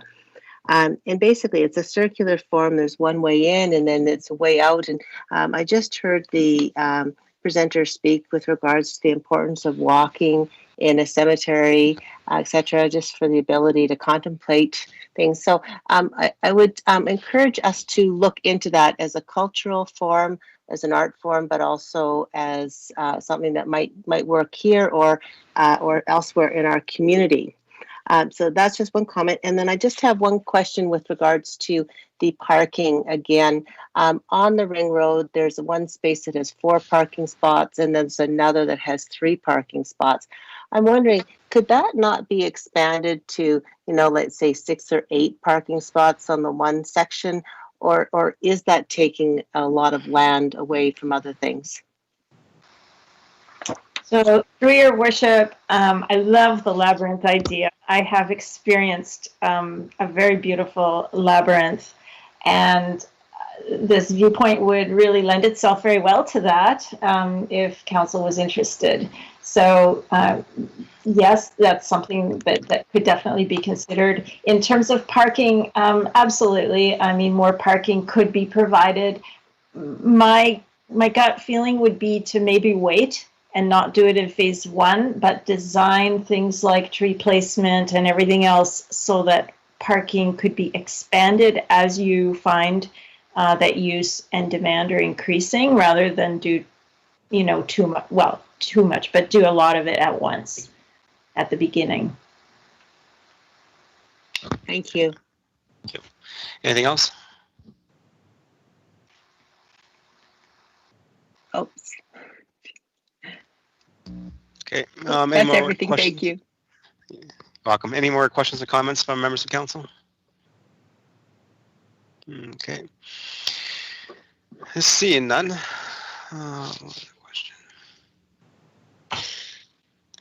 Just a question regarding the kind of phasing that you presented. I've been to a lot of funerals the last year with my family members and stuff. And many of the cemeteries we've been to, they do not have a paved road. It's all just gravel standard, and then we just park on the side of it. I know we want to build a really, really nice cemetery, but it also costs a lot of money for paving and the upkeep of that. Would it not be beneficial to take that money to, maybe do the second phase sooner than instead of paving the cemetery? Through your worship, I'm not sure I totally understand the question. Are you saying? Are you saying? I know. Paving Yes. phase one? No, I said, do we have to do paving? I said, I've been to a lot of funerals that a lot of cemeteries that do not have paved roads. It's all a gravel standard. It's easier to maintain. It's easier to, upkeep, etc. And then the cost for paving and then maintenance and etc. is considerably a lot higher in terms of operating budgets and also even, initial costing to get that site prepared for that. Would we, as a community, consider not having paved roadways in the cemetery? Okay, so through your worship, I think that's a question. First of all, there's a long time to answer that question because there isn't money to pave it in phase one anyway. And so I guess it will be up to the community to see how people respond to it being a gravel road, and we'll be able to make that decision over time. Okay. Thank you. And I have a question regarding, I think you were talking about the basins, the water basins and stuff, and you're talking about raising basin 2 so it flows into basin 1, and there's a wetland there that you said. So is that done when we do the evaluation assessment of wetlands, or do we actually have to build a storm pond within our property to maintain that water? Through your worship, so it would be regraded in phase one so that the low area, which is right around here, would be smoothed out essentially. So there'd be some soil placed here. And so with the rain garden here and the rain garden here, which will be capturing most of the drainage, and given that this site is going to be, very highly permeable in any case, we're not anticipating a lot of runoff beyond the phase one boundary. And so, no, there would be no need other than these rain gardens to build any kind of wetland in phase one. Okay, thank you for that.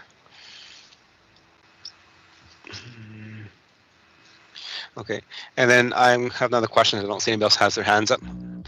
Okay, I'll go back to Councilor Pleshko, but I'm going to ask my question first because I mentioned it. Regarding the operating costs, can you go back to the operating slides that you have?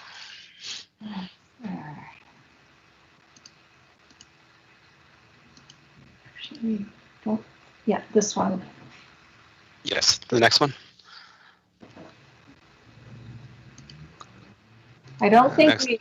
Yeah, that's right here is good. Okay, we'll just look at the scenarios because you just have the operating costs at $240,000 more or less, and that was based on the presentation of having 2 employees, et cetera, et cetera.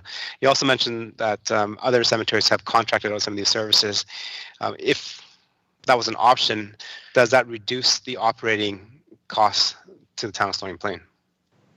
Yeah, well, potentially, through your worship, potentially, yes. So it wasn't part of our scope to sort of get bids or anything for operating costs.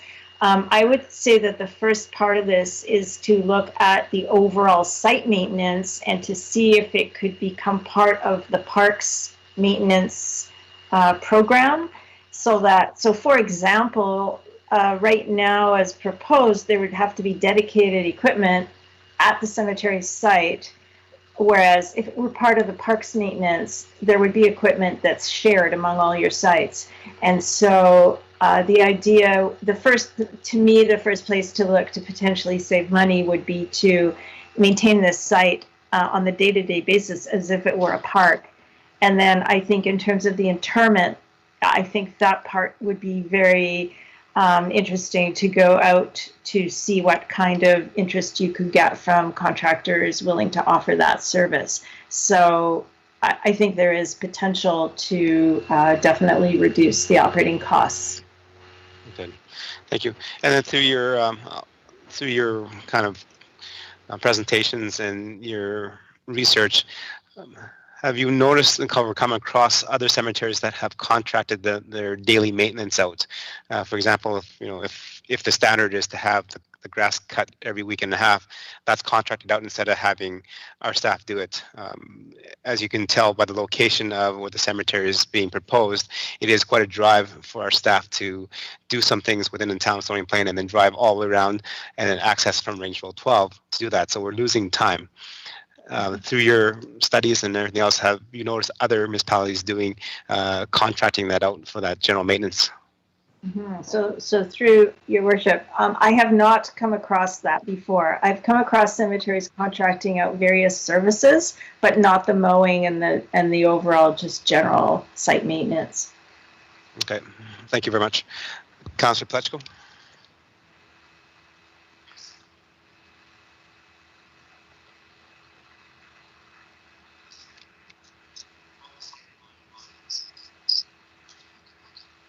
Can't hear you.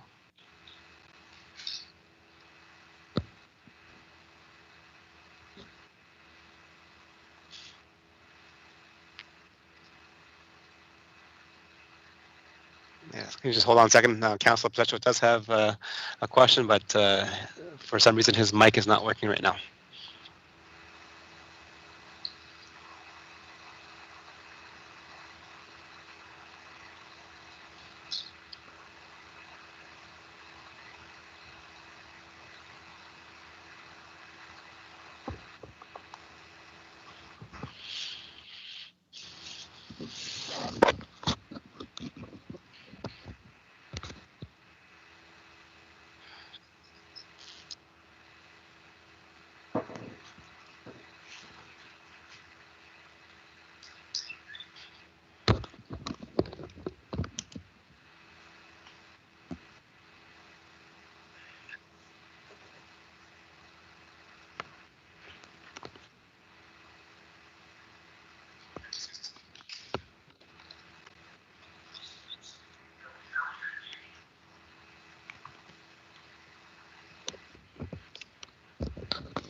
You have to unmute it.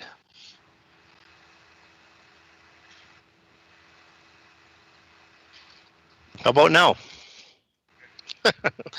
Okay, so you may be seeing Councillor Loy's picture pop up when he's speaking, but now Councillor Plechko has moved over to that seat. Go ahead, Councillor. Thank you, Councillor Loy, for letting me speak on your PA system. Just further in regards to the cash flow scenario, similar to what Mayor Choi was talking about, what I'm wondering is, have we looked at scenarios based on what private individuals are doing within cemeteries as well? And I'm wondering if that would reflect anywhere along the way cost savings as well. So through your worship, good question. Through your worship, are you referring to private cemeteries? Yes, that's correct. Okay, so I can tell you that we recently did a similar project in Strathcona County where they have a private cemetery.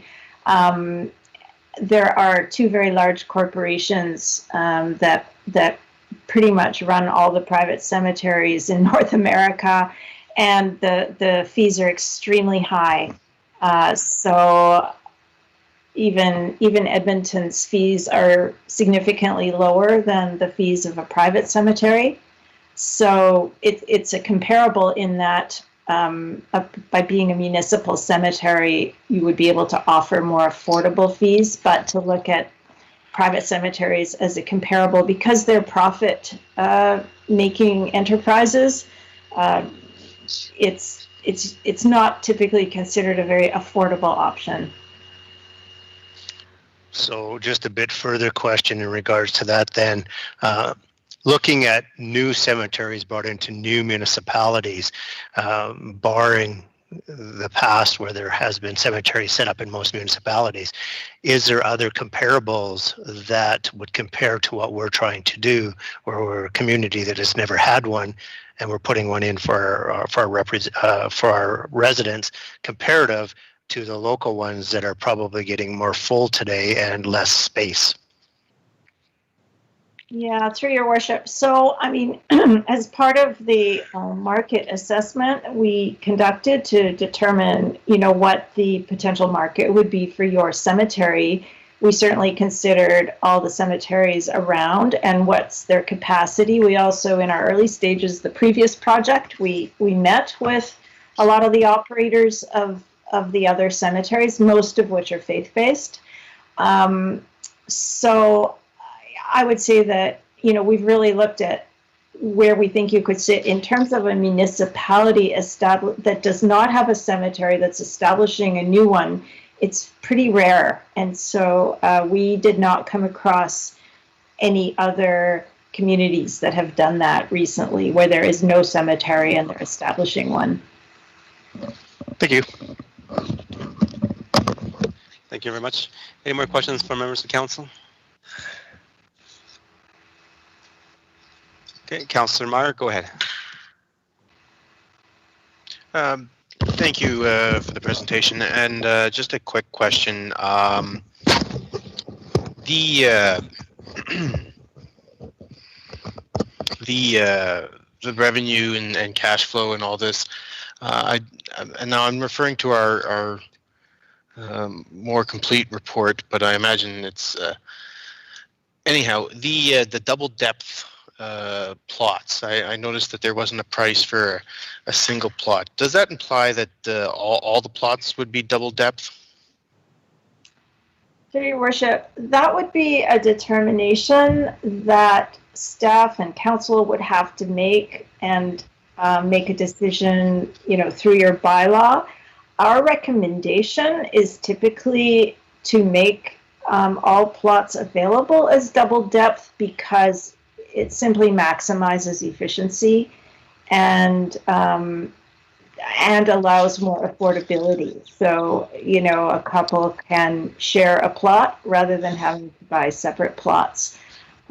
It does not have to be the case that all are offered at double depth if it is seen as any advantage not to do that. Now, even though all were made available at double depth would not mean that people had to use them as double depth if they were not comfortable with that.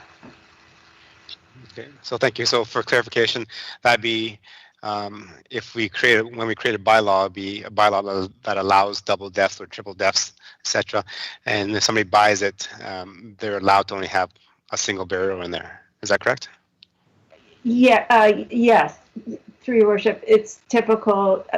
The bylaw will state the maximum, so it'll say maximum double depth, but it's always a possibility to have one interment in a plot. Okay, thank you. And sorry. Okay, go ahead, Councillor Marr.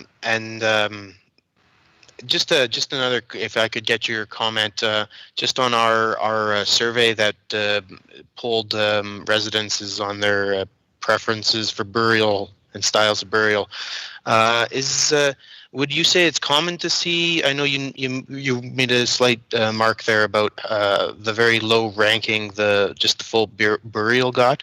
Is that something that's sort of out of line, or is that maybe a trend that we're seeing different from the past? Or I was wondering if you could just comment on those trends and if that survey sort of fits what you've seen elsewhere. Yeah, through your worship. That was a really interesting response, and I would say that response is not typical. Green burial is new, and a lot of people are interested in it. A lot of people also don't understand some of the details around green burial. So when we did our projections, we based our projections on what we are seeing as typical trends rather than the very high number of responses you got for green burial over full traditional burial. It's different in every community. and it takes time usually to increase interest in green burial. But there are examples of cemeteries that are offering green burial, and they're seeing the interest grow as time goes on. So the typical would be that maybe, a very low percentage of full interments would choose green burial instead of a full interment. What the trend actually is that some people who would otherwise have chosen cremation are now choosing green burial instead, especially when they learn more about the environmental impacts of cremation. So it's appealing to people who really are environmentally conscious. Okay. Thank you very much. Councilor Meyer, anything else? No, that's good. Thank you. Thank you.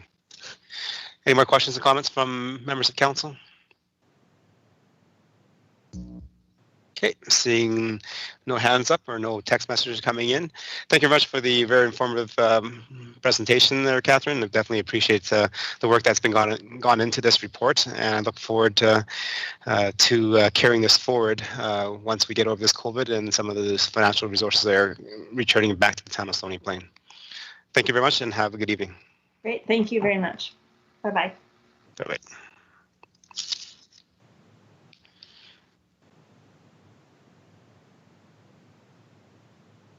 Okay, and before we move on, we're just going to ask Councillor Plechko to chime in to see if his mic is working. Councillor Plechko? Are you able to hear me now? Unfortunately, yes. It was kind of better the other way, but I'm glad that Adam has got it working for you.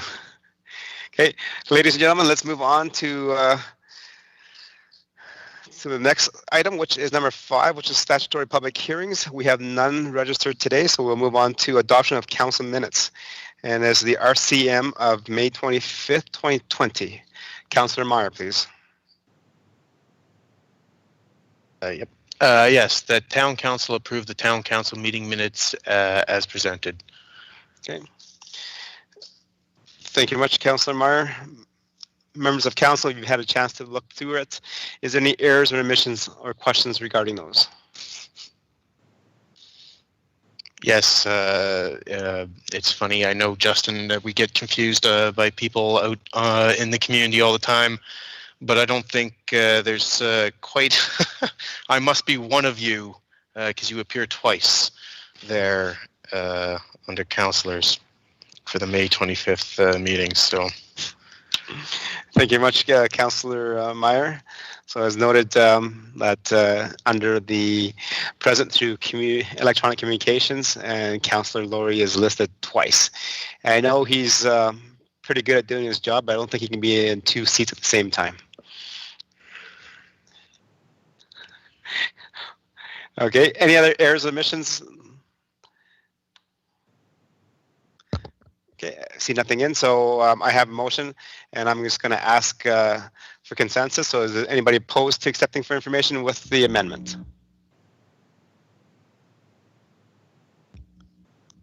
Okay, seeing none, that is carried. Okay, moving on to council boards committee minutes. We have quite a few of them, so 7.1 all the way to 7.5. So we're just going to make a motion to adopt them all at once, and every minute that is presented can be asked for questions of clarity and understanding. Councillor Plechko? Yes, thank you, Your Worship. The Town Council received the Council Board and Committee minutes for information. Okay. Thank you very much. Members of Council, you've had a chance to go read them all. Any questions or comments for any of the representatives that sit on those meetings? Councillor Laurie, go ahead. Thank you, Your Worship. I'll refer to the SDAB minutes. It's, I believe, page 100 in our package. It talks about the limitations that were imposed, that the application was approved under. And I just did have a question. I don't know, this is probably better off for administration maybe than the SDAB rep. But in particular, I'm wondering about the limitations that were put on the operating hours from 9 a.m. to 8 p.m. and limiting the number of clients per day to only 5. And I'm just curious as to two questions, if that can be appealed or re-reviewed in the future at the request of the occupant. And then the second question is, are these limits, particularly the limit on the number of clients a day, often put in place for business types such as this under home occupation? Okay. Thank you. Thank you, Your Worship. Your Worship, it's CAO. I'll ask perhaps the General Manager of Planning and Infrastructure to comment if able on this particular one, or our General Manager of Corporate Services, if there are any comments they can provide. Your Worship, it is the General Manager of Planning and Infrastructure here. I would have to get back to you on the answers to those questions. I'm not sure where the other General Manager has a comment on the SDAB procedures for additional appeals. I believe it might have to go to the MGB to be appealed, but I'm not sure on the exact specifics in this case.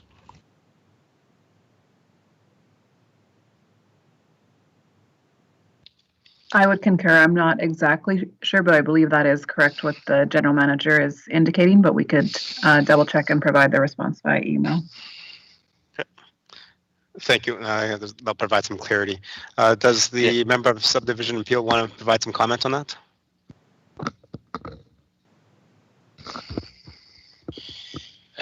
Yes, Your Worship. It was because of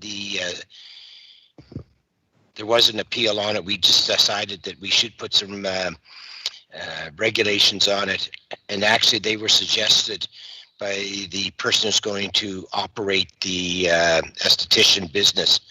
It was their suggestion as to the exact hours, and they even had only 3 clients per day, but that question was asked, would 5 be okay? Because you always had to think of growth, and they were quite happy with the 5 to get themselves going. And what that did is allowed us to put the ramifications or the conditions on the business, but allow it to grow. And of course, yes, they can visit it. There was also a clause in there that said that any changes to be made, the owners must come to the town and reapply. Thank you for that clarification. Councillor Laurie? Yeah, thank you, Your Worship. Just further to that, and I appreciate the context that Councillor Loy was able to provide as the chair of the SDAB. I'm just wondering, is there anything in our specific bylaws under home occupation for the businesses then that limits the operating hours and limits the potential number of clients in a day? And if not, is that something that we are considering at looking going forward? Because I feel that would probably help reduce maybe some of the potential hearings that the SDAB might have to hear as we move forward in a time where we're likely to see more home occupations pick up. Okay, that's a good question. Maybe to the General Manager. Your Worship, through you to Councillor Laurie. I will have to get back to you on the specifics for those for that bylaw. So let me do the research, and we'll provide that information back by email. Excellent, appreciate it. Thank you. Thank you. Members of council, any other questions regarding the committee minutes that have been presented? Okay, see nobody has chimed in and nobody has raised their hands in chambers. I'll have a question for the representative of FCSS. Throughout the minutes, it mentions a presentation of an annual presentation to Town Council on April 27th. That did not happen. And so can you provide some update of when that might be coming?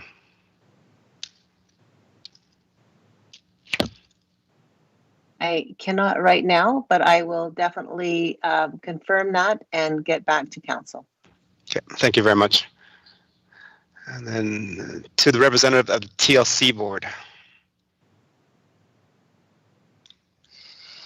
Okay, this is kind of wonky, so you have to kind of follow along here. If you go to page 80, so these minutes were from March 13th and they've been adopted because there's a little sign there.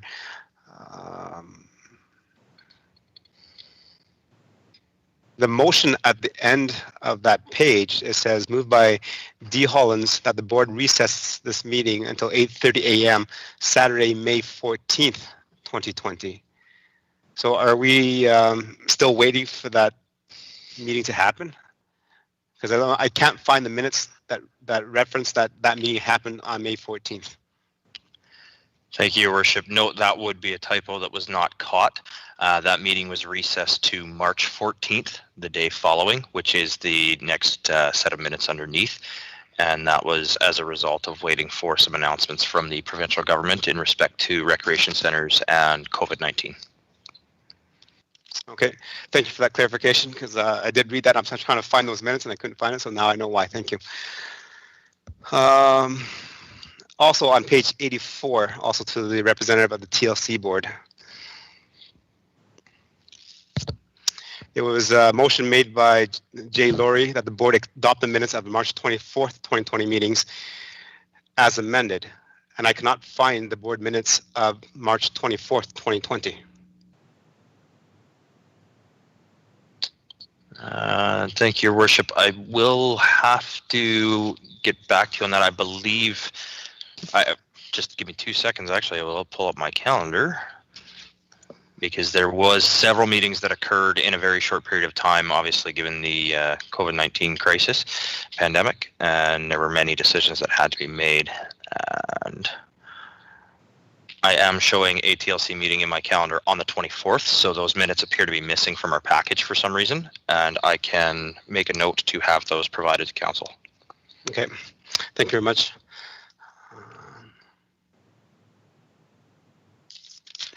And then also on page 85, going through the minutes, I noticed item 6.1, it was noted that the board went in camera at 7:47. It was also noted that the board went out of camera, but there was no time of when the board went out of camera.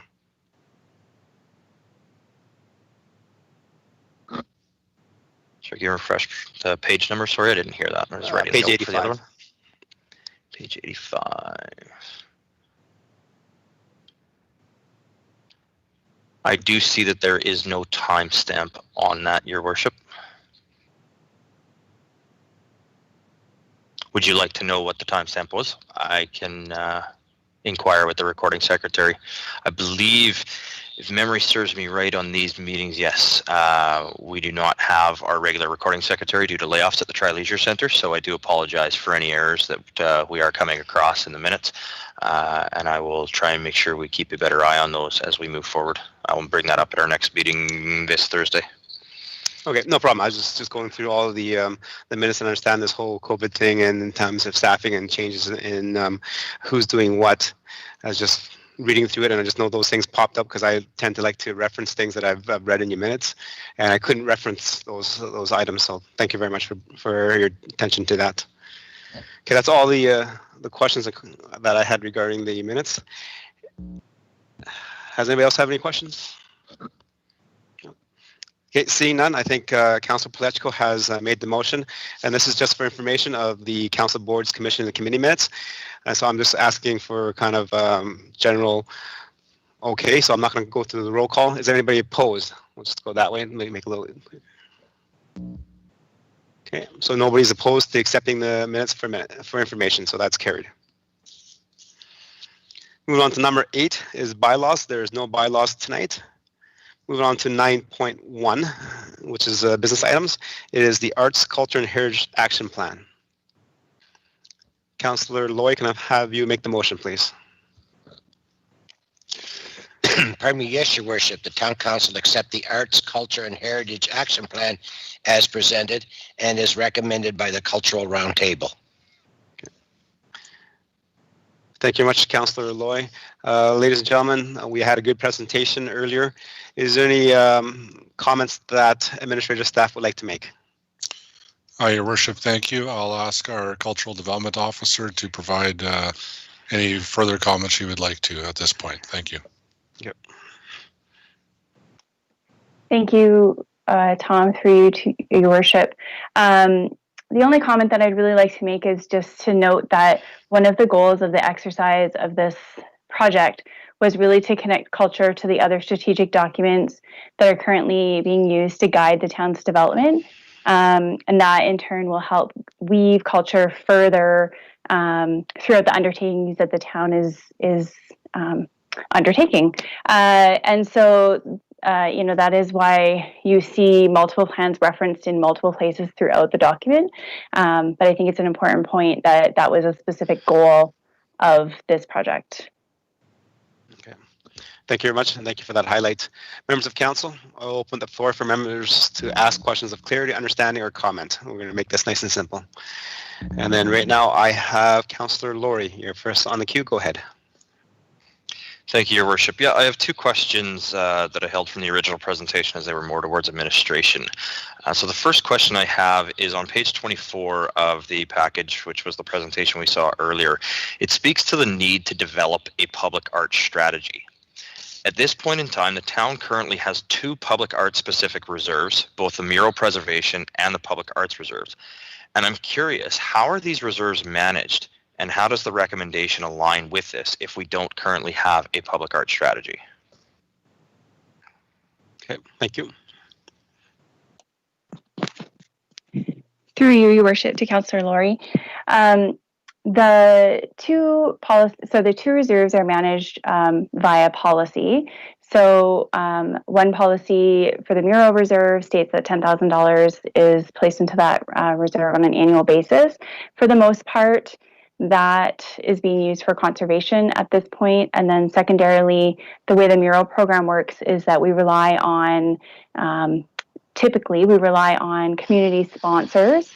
So if we have a sponsor come forward saying that they would like to have a mural on their building, then the town sponsors the installation of the mural and the sponsor pays for the art work itself. So that is how the mural reserve is currently procedurally undertaken. And then for the public art reserve, it is currently managed via the policy, which states that 1% of any new capital building budget is reserved for public art and 0.1% of the annual operating budget is reserved for public art. So only when we have a new capital building does a piece of art go at a new building. And then the operating piece is done on an ad hoc basis, either annually or every other year, depending on the culture or tourism work plan. Okay, thank you. So as a follow-up to that, before I ask my next question, then essentially the strategy that is being put in place or that is recommended to be put in place would be a strategy that would be looking to essentially expand upon that policy and consider public art at different places, not necessarily just new municipal buildings? Through you, Your Worship, Councillor Lloyd, that is correct. So the operational budget reserve is currently being undertaken on an ad hoc basis. And so the strategy really would be a curatorial document that would recommend stories, places, types of art, etc., that would speak to Stony's cultural landscape. Thank you. And would that then have any potential capital impact? Would that be looking for additional capital funds above and beyond what's already contributed through the policies?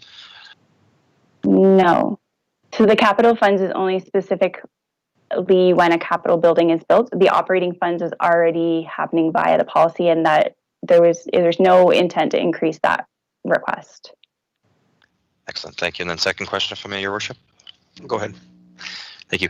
Page 26 has a chart that refers to additional resources and additional capacity required for 7 of the 12 identified goals.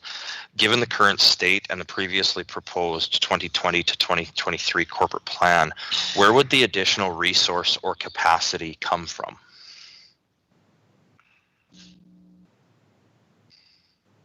Through you, Your Worship, Councillor Laurie, the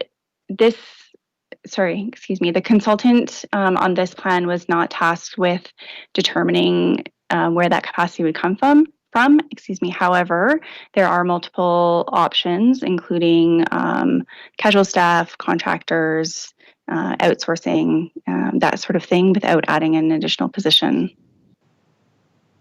Okay, thank you. And that's all the questions from Councillor Laurie. So we'll move on to Councillor Bennett. Go ahead, Councillor Bennett. Thank you, Mr. Mayor. I'm referring to page 123 of our package, points B and C. It's on signage. So we've had a signage strategy in place for a few years now. We had some beautiful new signs go in around town. So could I get some clarity as to what is being referred to here in these parts about signage? Is this a continuation of the signage strategy that we've already been involved in, or are these new signs that are specific to our cultural facilities and wayfinding? And if this is part of our signage strategy, I thought that some of the money had been reduced for that. So please clarify the signage portion. Okay, thank you. I think there's the second sentence in that point C kind of tells you, tells the answer, I think. Does the manager have anything to say? Through you, Your Worship, you're correct. The second point does explain that a little further. This is speaking specifically to the identified cultural corridor. So it would be around wayfinding signage between those institutions that is more specifically branded. And then secondarily, it's a statement around internal cooperation between departments. So I would work more closely with communications and or planning and infrastructure when they are looking at new signage. Okay, thank you. So that'll be kind of connected to the existing signage policy that we have going right now. Correct. Okay, thank you. Councillor Bennett, anything else? So that's included in our capital plan for 2021? Through you, Your Worship, no, it's not included as a capital plan. None of the tasks in this in this plan are currently connected to a corporate plan initiative. When I say that it is connected to the signage strategy, what I mean is that rather than necessarily having a standardized sign installed, we could potentially work with a public art artist to have them designed or something around those lines. So it's more about a collaborative workflow between functional units within the town.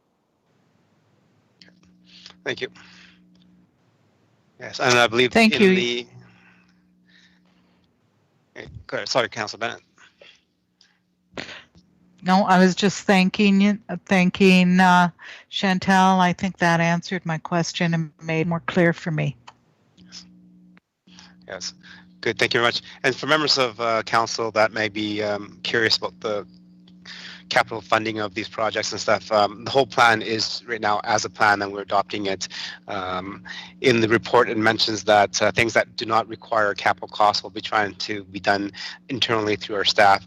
Anything that requires dollars will come to council as part of the corporate plan, because that's our role as the government. So if you see things that might cost dollars in this plan, it's not happening this year because we did not approve it as a corporate measure of a corporate plan. So it will be coming maybe this fall or etc. or later on to be part of the corporate plan for council to deliberate and to consider.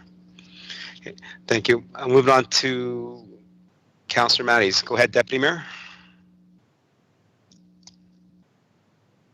Thank you, Your Worship. I have two questions.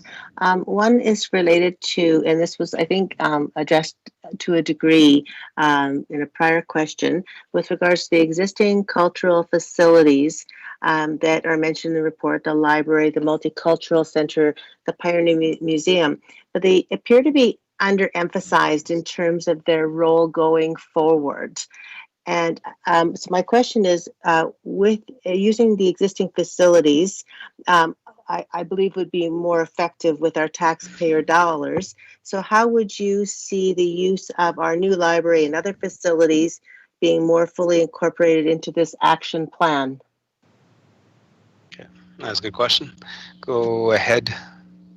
Through you, Your Worship, to Deputy Mayor Matties. Sorry, just as a question of clarification, do you mean specifically as facilities for events? Because I think the prior question was around using facilities for summer sessions. If that is the question that you're referring to. I'm basically speaking to programming, whether that's the expansion or new programming in our community that you've referred to in this plan. Thank you. So we always consider the use of existing facilities when we are planning programming. One of the things that the Culture and Tourism Functional Unit doesn't actually do a lot of is specific programming. We leave that up to the cultural centers to undertake on their own, as that is their mandate.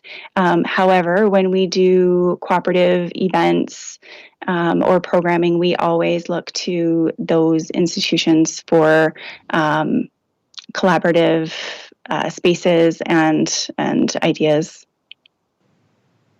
Okay. Thank you. And the second question? Thank you, Your Worship. My second question relates to SMART goals. In this plan, it says the goals that are referred to in this plan are SMART goals. They're specific, they're measurable, they're attainable, they're relevant, and they're time-based. But it seems like we want everything in this plan. It's very broad, but I do not see the time base for the specific actions that are presented here. And I'm wondering why I do not see that. So they're really not time-based, and because it's not clear in here when we will be addressing which goal. By year, for example. Thank you, Thank you, Councillor Matties, for the question. Through Your Worship, this plan is a relatively short action plan. The intent is for the goals in this to be undertaken within the next 3 to 5 years, and I think that trying to place a specific year on each one of the undertakings in such a short time frame would be difficult, especially given current funding situations and lack of knowledge about whether any of these items will be funded. If they are not funded, then we would need to look at alternative ways to undertake them. So I think that is why the consultant didn't go as specific into actual years of undertaking. Thank you. Anything else? To follow up with. Yes, well, I just wanted to follow up because when I did ask the question to the consultant, she was able to identify 3 clear priority areas that we need to work on, and that would provide us with the greatest impacts, socially, economically, culturally in our community. And I think that there has to be some priorities established in this as to what we do in 2021, what we do in 2022 to work towards our achievement of our goals. Thank you, Councillor Matties. Through Your Worship, I think the points that the consultant suggested are connected to, so she said Old Town capacity and community participation. I think the Old Town is coming out of the connection of these goals to the Old Town Community Plan. And then, of course, capacity was mentioned because some of these things cannot be undertaken without increasing capacity. And then community participation is one thing that was highly discussed during the stakeholder consultation. And so I'm assuming that is where that connection came from for her. She is on the call. I don't know if you're interested in hearing her take on why she didn't include specific dates, but that is my understanding. I would appreciate it because we basically talked about the goals being SMART, and I just want to know how they're SMART. Through the chair, thank you, Councillor. It's Karen again. They are timely in that they are able to be enacted in the 3 to 5 years of the action plan itself. And you're correct in your statement that they are not attributable to any given year. Part of the reason, in addition to the reasons that Chantal has provided, all of which are accurate from my perspective as well, is that many of the goals, and if you'll look at how the tasks are written, they're potential considerations and tasks. And in fact, it really is up to town administration to consider how they can advance them, what resources they have, and where the opportunities are to meet any of those things potentially. So the first step really is a consideration of what's in the report itself, that then over the next step will be identified as in terms of what can be lifted and advanced based on capacity and opportunity as it's presented. So we didn't go into the deep specific operational planning within this action plan, nor was it really part of the original intention. So they're smart in that they fit in the 3 to 5 years, but no, not specific. Okay. Thank you. Your Worship, it's CAO speaking. Just a bit of a general comment on timing and the way some of our master plans or reports are structured. One of the challenges that we have, and it can come up on any given plan, whether it's a heritage plan or a stormwater master plan or so on and so forth, is as they're being developed, they will typically have a good discussion with staff as to priorities or what's most important or what's a sequencing of events that should play out as that particular plan is moved forward. But the reality with the various business units, functions, so on and so forth that the organization has, or the town has, is that at some point they all have to tie together within a realistic and fundable corporate plan, whether it's the 1 to 3 year plan. So some of our plans, yes, will have dates or measurable dates on them, or indicate a time frame of a 1 to 3 or so on, and some maybe not. But when these come in front of council, is to accept as presented. But from these reports, all the various ones that council's seen, and I think council's seen quite a few of them over the past sort of 4 months or so, they do all have to be bundled up into the corporate plan and presented as one cohesive plan that frankly, Your Worship, is fundable and doable within any given time frame. So sometimes we will hesitate from very specific dates on plans because we want them to not get stale dated right away in the event that funding is not there. I'll stop there, Your Worship. That's, I guess, just a bit of a broader explanation as it relates to the numerous plans that council sees, approves, and how they link to the corporate plan. Yes, thank you very much. Deputy Mayor, anything else?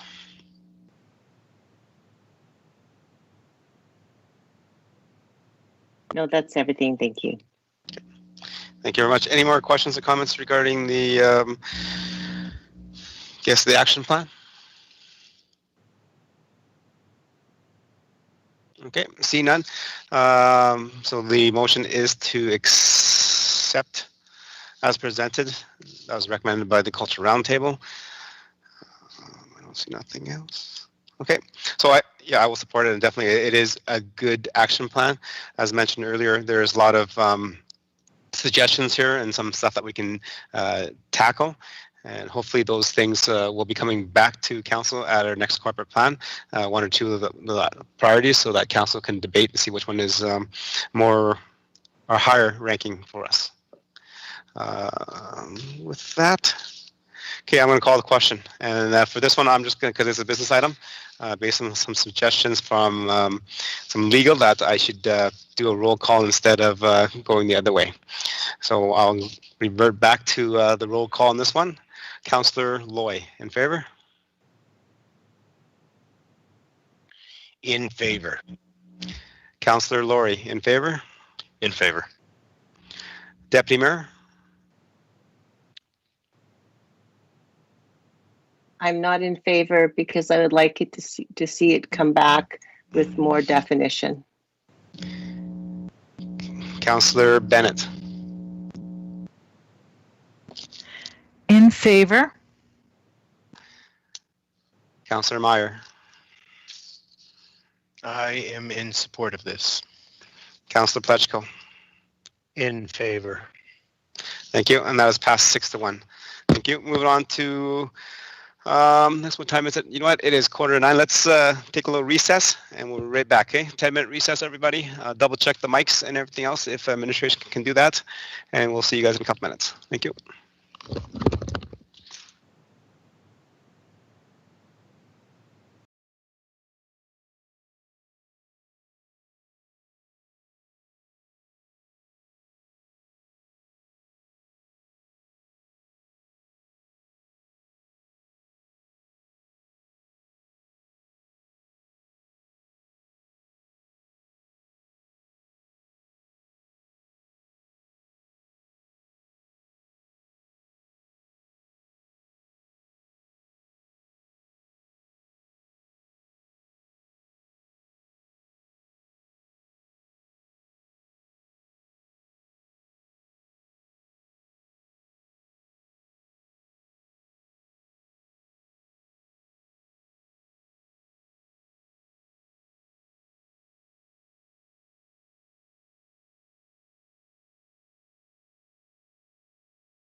Let's go back.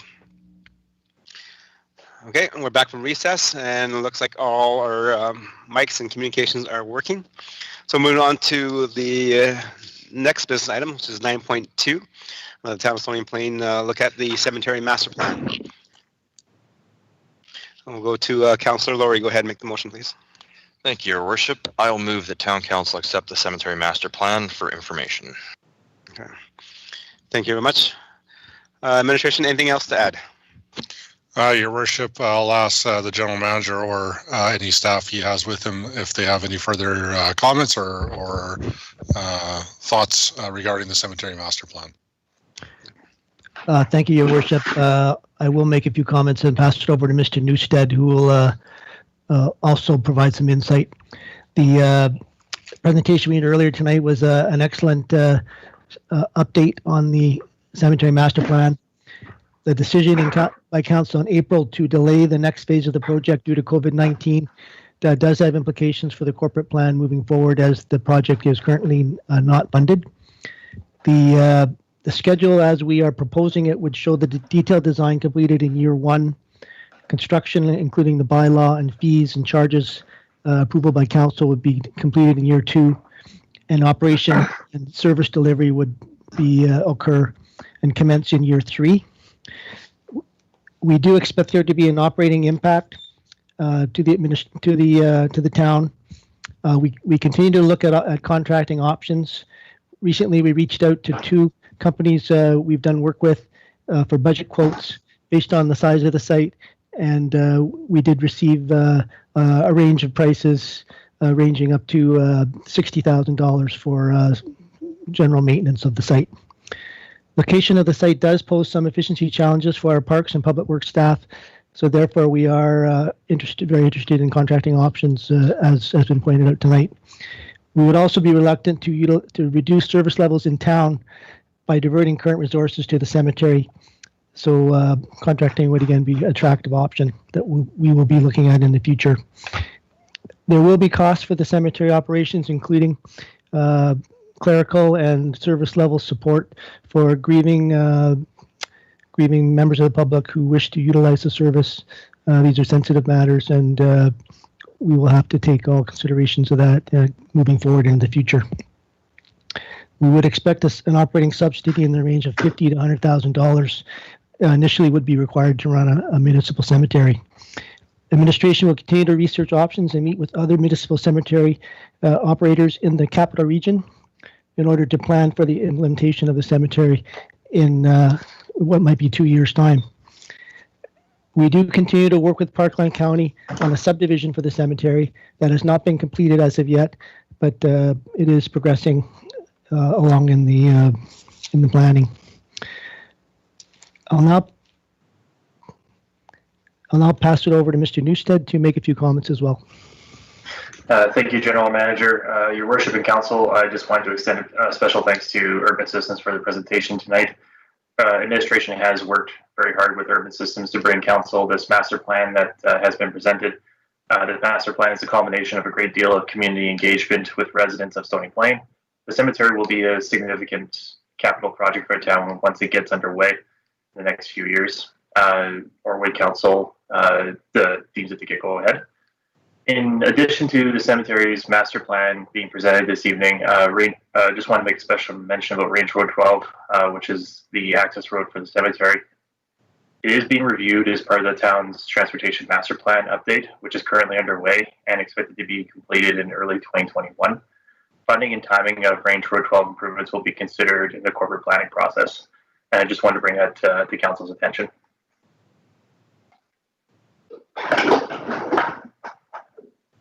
That's all, Your Worship. Your Worship, it's CAO again. I maybe add one more quick comment, and I would ask the General Manager of Corporate Services to either jump in and correct me if I'm a little bit wrong here. But there were some few comments about the cemetery project being deferred due to COVID, and I would just confirm that is the case. The rationale there was twofold. Was simply on a cost side. At that point in time, we were very uncertain about the way forward, the budgets, and so on and so forth. There is still some of that concern for sure. But I would also add that the MSI funding that was allocated for that project has yet to be reallocated. It's simply being held in the event, I think twofold, just to watch how other projects come in through the coming year. There was a consideration that any shovel-ready announcements by the province may require a matching amount, so that was part of the rationale as well. But I would note to council that as further clarity comes through, we would endeavor to update council along those lines on this project specifically and its funding source. I'll just stop there, Your Worship. I thought that might be important for any of the further discussion. Okay. Thank you very much to the CEO. Members of council, questions of understanding, clarity, and comments regarding the cemetery master plan. Okay, Councillor Meyer, go ahead. Thank you, Your Worship. Through you to administration. I'm just curious about the subdivision of the land. I was interested to hear that is ongoing. I kind of gathered from the report I was left with the impression that that had already been settled. I'm just curious, the 11 acres that we are looking for in this, is that sort of based on, what is that based on? Is that based on what we think we need? And that, of course, would then be based on this cemetery study? Or is it, if you could just maybe expand on that for me, I'd appreciate it. Okay, thank you very much. Your Worship, through you to Councillor Meyer. So the land expectation has been developed based on phase 1 and phase 2, the total land mass. So we are that's based on the needs assessment that was completed in 2016, which was then refined in the most recent work by Urban Systems. So the land mass is expected to last many decades, upwards of 50 plus years.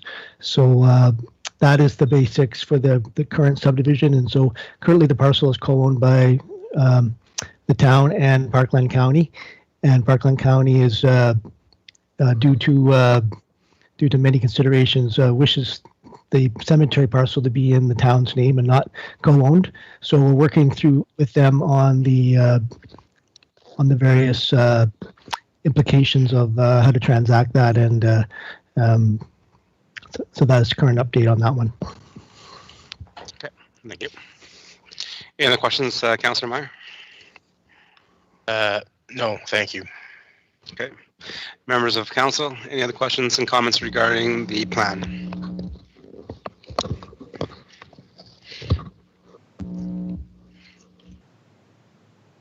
Okay. Deputy Mayor, go ahead.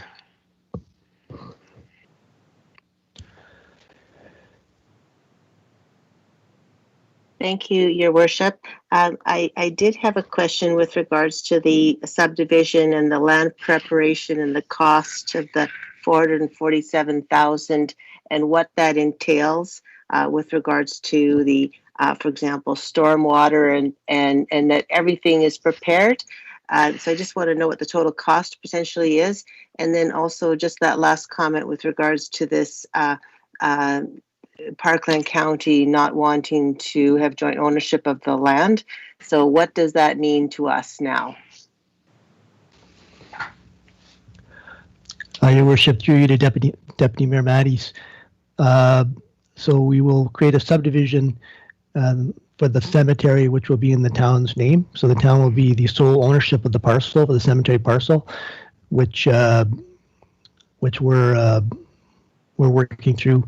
We'll have to subdivide that parcel out of the existing parcel and create a remnant parcel and provide access through the one parcel to the other. So we're working through those details, and we will continue to co-own the remnant parcel. In regards to the cost, the site preparation costs of 447,000, which were mentioned in in the report. So that would be mainly the grading costs to set up the cemetery site as per proper design and slopes, etc. The total cost of the whole project, as represented by Urban Systems, is $2 million. So $447,000 is the site preparation cost to get the site into a condition with which you can operate a cemetery on it, along with some of the other details as that were outlined earlier. Thank you. Deputy Mayor? Yes, if I may follow up. So I just want to be clear then. So with this change with regards to the land, I guess what was the relationship of the joint land before in terms of cost to the town versus what it is today? And also with regards to the stormwater needs of that area, what is our financial responsibility there? Okay. Your Worship, through to Deputy Mayor Matty. So the cost to operate or to build the cemetery included in the costs outlined by Urban Systems. So the $2 million includes all the stormwater management for the site. The various rain gardens were mentioned in phase one, which were felt would handle any of the needs of the site. In particular, it is mainly a grassed area, so there is not a lot of impervious surfaces. So all the costs for the cemetery included in the Urban Systems cost estimate. Can you please clarify the other question about Parkland County? I'm not quite sure what you're asking for. Okay. Basically, maybe the question is why did we own it with Parkland County?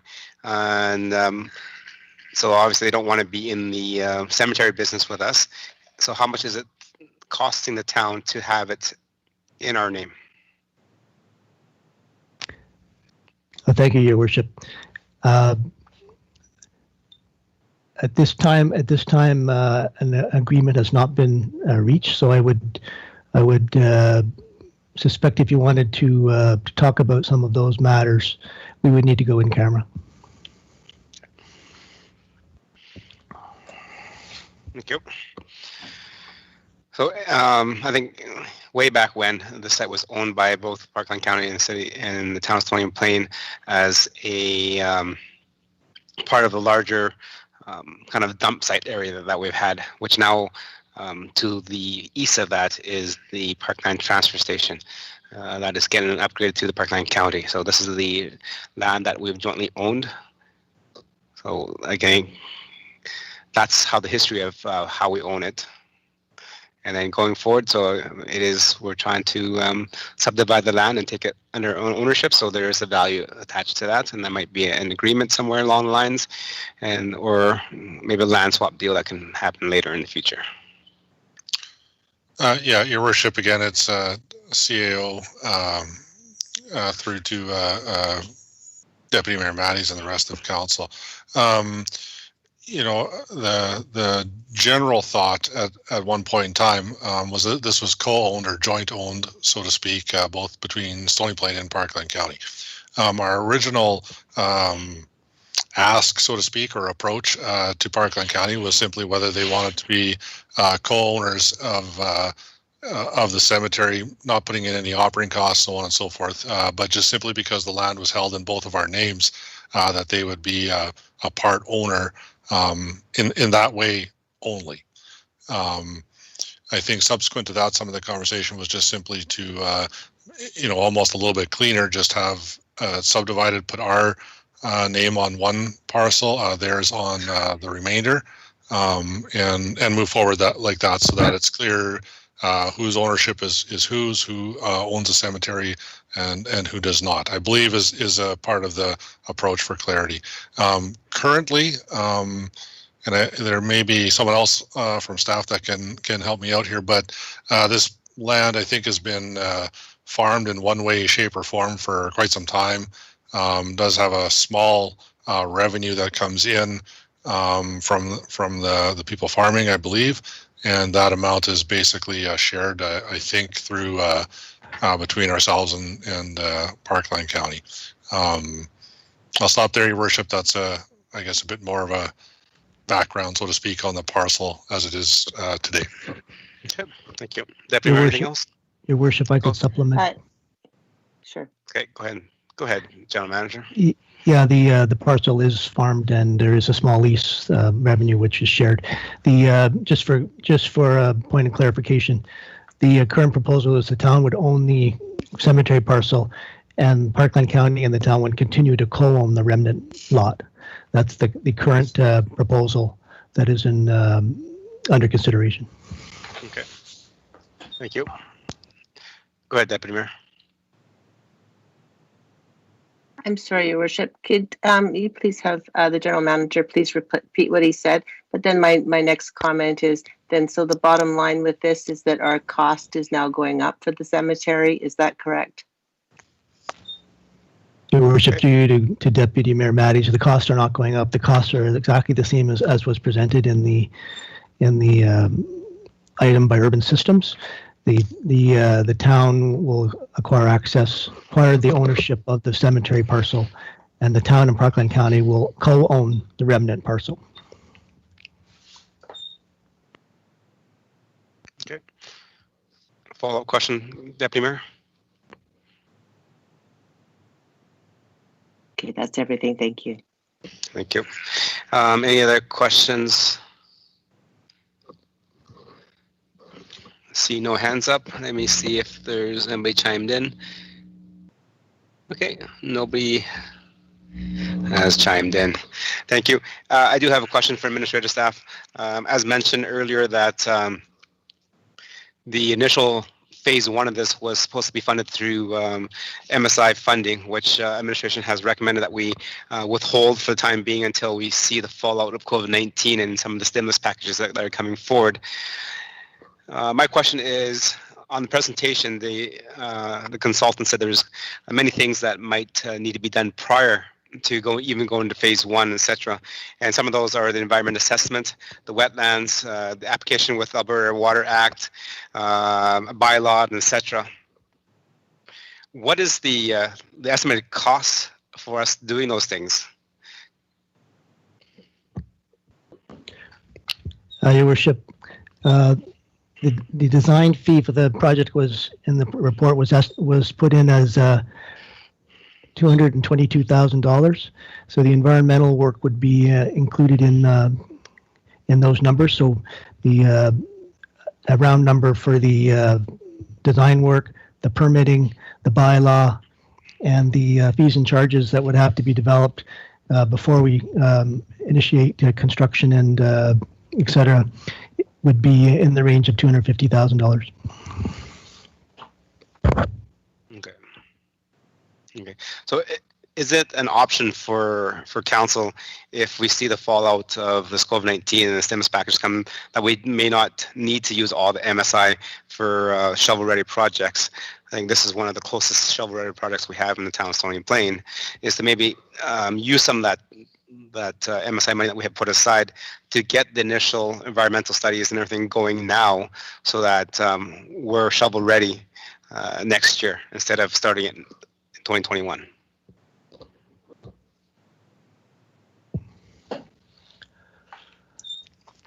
Thank you, Your Worship. I'll CAO, I will make a few comments, and then the General Manager may wish to comment more specifically. Again, I would just reiterate, when the decisions were made to defer, so to speak, the project, but hold the funding, again, the notion was simply that if we were to, if things were to change in the future, we would revisit, those decisions along with a number of other decisions that were made. And I would expect to do that. At some point in the course of the next few months. I don't know how that would affect the timing. General Manager could speak closer to that. Although, Your Worship, again, until we know the overall impact and on the entirety of our capital and operating budgets, which I believe we'll be doing a bit of an update on June 22nd. I would hesitate to get too specific on reallocation discussion. Okay. I'm not sure if the General Manager wants to speak to timing a little more. Your Worship, I guess based on council direction, we can initiate the work on a a more advanced schedule. But again, there would be implications for that, as the CAO has just mentioned. Okay, thank you. I appreciate hearing those comments. As we all know, one of the letters that came from the Minister of Municipal Affairs is that for municipalities to receive the MSI funding for this year and years going forward, we have to have previous MSI dollars that we've been granted spent. The rationale is that, if you have all this MSI money from, for example, 5 years ago, 4 years ago, and you're not using it in your community, well, then you don't need the MSI money for this year. So I don't want to be in that situation where the minister says, you know what, you have not used your MSI money from previous years, you're not getting any this year, because obviously you don't need the money because you haven't used it. So I do not want to be in that situation. This is money that is given to us to help us stimulate the economy, to help us do infrastructure, to whatever that council wants to see as a priority. And I do not want to lose grants and funding from provincial government because we chose not to exercise the dollars that we already have. Okay, that's just my comment and what I understand from the minister. So I hope council was listening, because I do not want to be in a situation where we do not get funding because we chose not to do something. Okay, there is a motion on the floor from Councillor Laurie. Again, this is a business item, so I'll go through roll call. Deputy Mayor.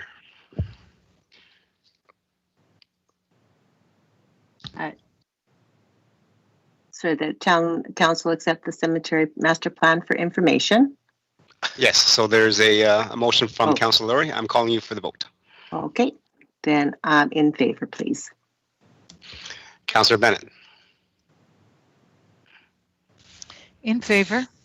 Councillor Laurie. In favor. Councillor Plechko. In favor. Councillor Meyer. I support this motion. Councillor Loy. Okay, thank you. That is passed 7-0. Okay, moving on to 9.3. It is video lottery terminal, so the VLTs. And Deputy Mayor, I'm going to ask you to make the motion, please.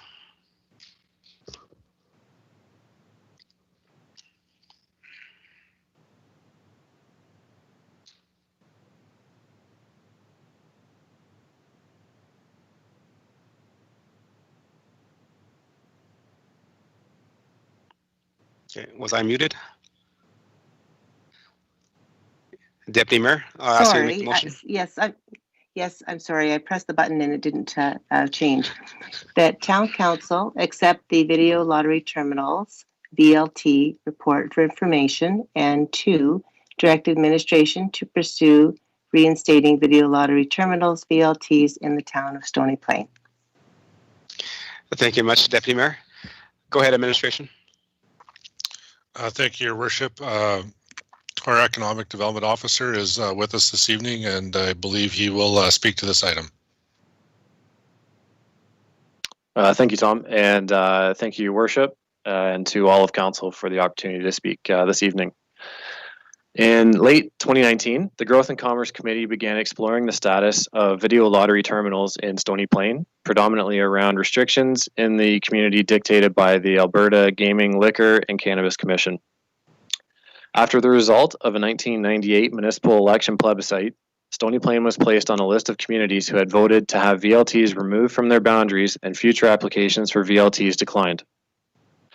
Another plebiscite was held in 2004 due to a petition where the results were again in favor of VLTs being banned within Stony Plain. Neither the initial vote nor the plebiscite was binding. However, Council chose to pass resolution consistent with the feedback obtained. In September 2019, a councillor on the Growth and Commerce Committee raised concerns expressed to them from local businesses that they were losing revenue to businesses in other municipalities without such restrictions. VLTs were added to the November 2019 GCC agenda for discussion, where the committee requested economic development to conduct a survey with potentially impacted businesses in the community to gauge initial feedback on changes to VLT legislation within the town of Stony Plain. Surveys were sent to 7 businesses considered to be turnkey in the sense that without any changes to their layout or policies could host VLTs. The feedback presented to the committee by Economic Development stated generally positive results, with only one business feeling that VLTs would negatively impact their business and the community. In concert with this, Economic Development reached out to the Greater Parkland Regional Chamber of Commerce for their feedback on VLT reform in Stony Plain.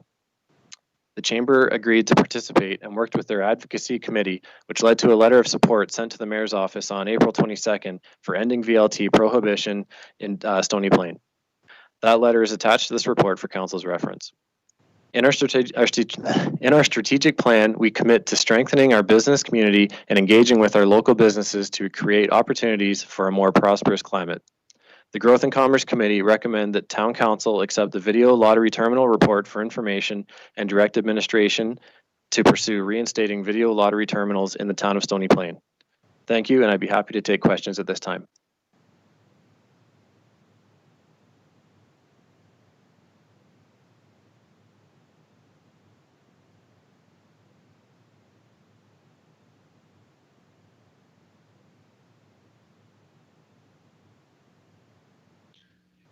Hello.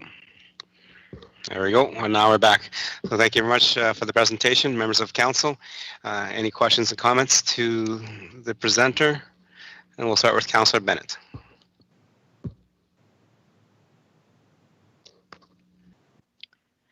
Thank you, Mr. Mayor. I would refer to page 303 of our package. It is the letter from the Chamber of Commerce. The last sentence in that letter, I think, is very appropriate and raises my question. So the sentence is, in regards, I'm just getting it here. Here we go. The GPRC of C understands that this has to be undertaken in the right way because there are concerns for and against in the community.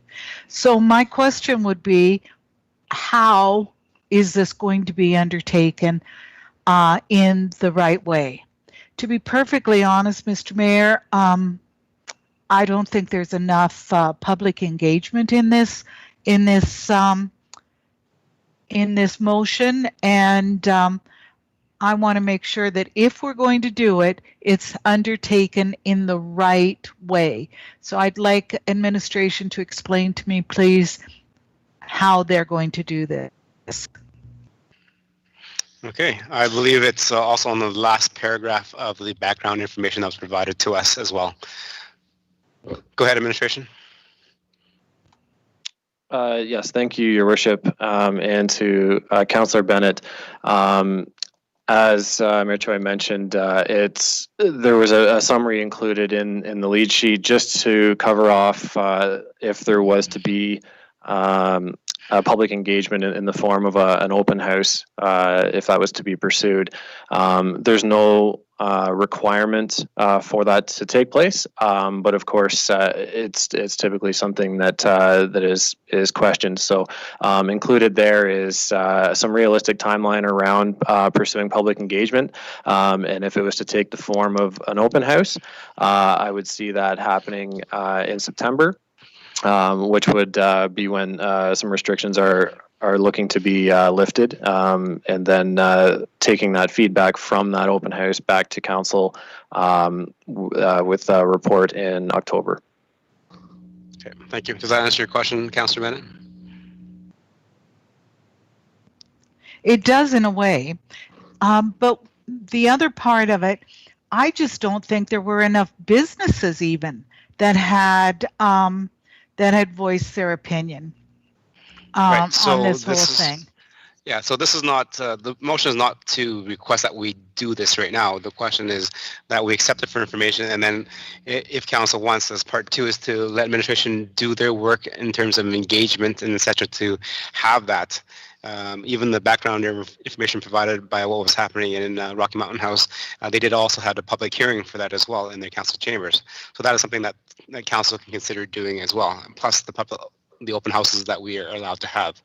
So I think the engagement will come through there at that point in time, if council chooses to go ahead and have administration pursue the steps necessary into the engagement to talk to our residents regarding VLTs in the town of Stony Plain. Thank you, Mr. Mayor. I understand that. I think it's the way that it's worded here. Number 2 of the motion to direct administration to pursue reinstating video lottery terminals. In my perception, that means we are going to look at reinstating. And that's the point that I have a problem with. If that's, it sounds like that's the only avenue we're going to go down, is to reinstate them. If it is for administration to pursue public engagement, or administration is to pursue options, or, you know what I mean? This directs administration to pursue reinstating video lottery terminals. I have a problem with that portion of this motion. Okay. So the motion would be to direct them to look at that. But if they come back with a recommendation of not to reinstate it, because that's what they hear when we do the open houses and the public feedback, then that's a recommendation coming forward. So it's like us providing them a direction to start going to do the research. And then when it comes back, that recommendation could be either way based on what they've heard and what they heard from council.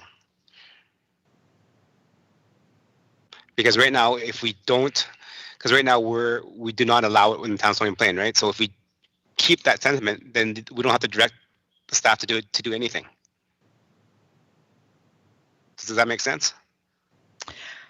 Thank you, Mr. Mayor, for your explanation.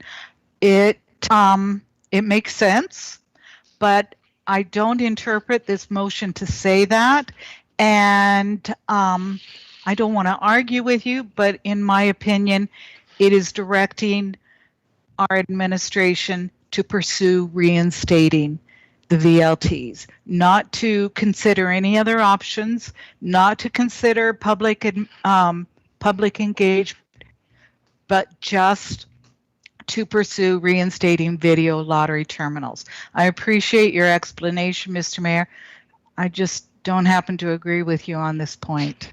And that's fine. And I'm 100% behind you in terms of public engagement. That's why I referenced the last paragraph of the backgrounder. It says, although it is not a requirement, should council feel it appropriate to pursue public engagement with respect to our public participation policy, administration is seeking council's direction on the level of public engagement they would necessitate. So that is for our conversation right now. And you have just voiced your opinion that you would like to have public engagement, which I 100% agree with. Councillor Loy, you're next on the speaking queue. Thank you, Your Worship. I am being heard. Okay. I totally agree with Councillor Bennett there. I can support the clause 1, except the report for information. That's not an issue. But I wholeheartedly agree with her that to direct administration to pursue reinstating video, to me, I read it the same way, that we're asking administration to find a way to reinstate these things, and then we'll okay it. I'm not going to go on much, Mr. Mayor, because you've elaborated or explained out. I would like if Councillor Bennett can come up with maybe a better wording for that in number 2, or even if just administration who is listening to us now, there's now 2 councillors who have spoken out on this, and my rationale is there were 2 plebiscites and the second one was greater than the first. This one here, the survey that was being done was 7 businesses. Like, it's a ridiculously low number. It's weak. And there's nowhere in there that the residents of this community have been consulted whether they want video terminals in here. So I've lived here for a long time. I've never heard anybody complain about it. I've been in real estate 16 years and not one person's not bought a house here because they don't like the fact that we don't have video VLTs. And lastly, I've never had anybody since on council ever approach me on it.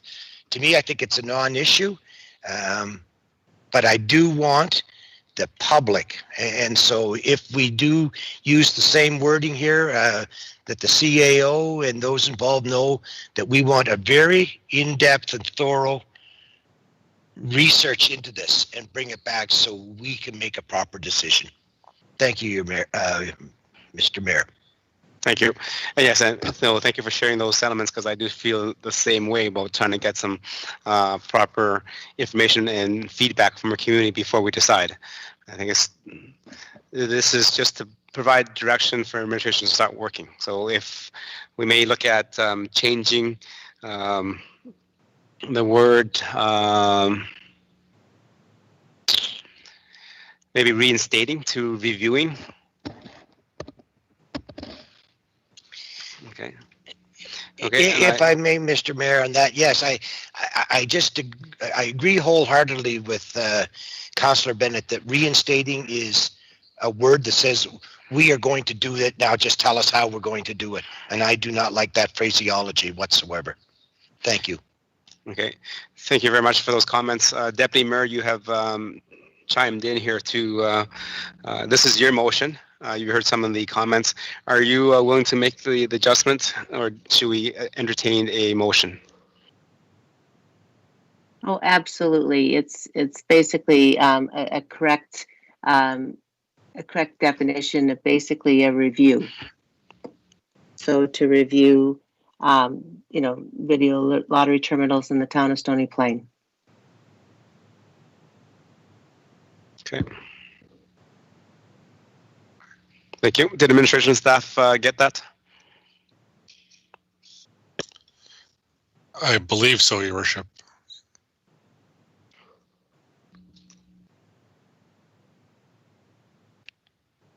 Okay. Yeah. Yes. Yeah. So Councillor Matties, or Deputy Mayor, has now reconsidered the motion, and it says review of video lottery terminals in the town of Stony Plain. So thank you, Deputy Mayor.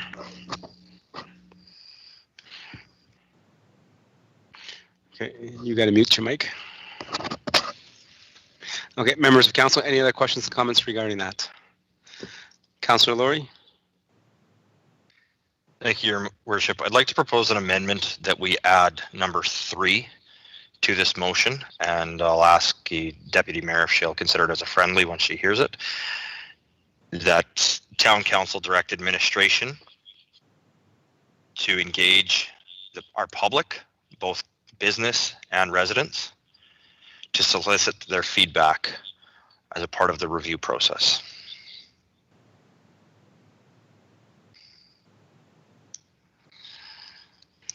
Okay, just before we do that, in the background information, administration has written that we can adhere to our public participation policy. Maybe to administration, will that suffice if we add that to item number 2? Because I think that's exactly what our public participation policy asks for. Your Worship, again, if the main intent of number 3 is to ensure direction to administration to work on public engagement on this particular item, I would say that's a welcomed addition to the motion. It provides further clarity, and I'll stop there, Your Worship. I think it would just provide some clarity on the direction there. Okay, I'll leave it at that. Deputy Mayor, would you consider adding, maybe just not instead of adding number 3, just add number 2, so it's direct administration to review video lottery terminals, VLTs in the town of Stony Plain according to our public participation policy? Absolutely. Okay, Councillor Laurie, I think the policy does cover everything that you've mentioned. I agree, but your wording of to review the video lottery terminals in the town of Stony Plain according to our public participation policy does not make sense, because I would say by utilizing Oh, Or yes, thank you. including utilization of our public participation policy would be appropriate. Thank you. Okay.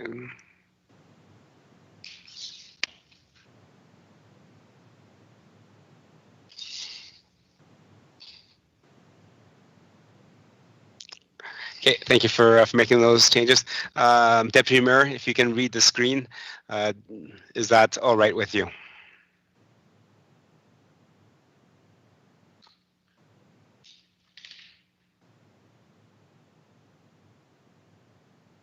Yes, that sufficiently describes what council wants to do.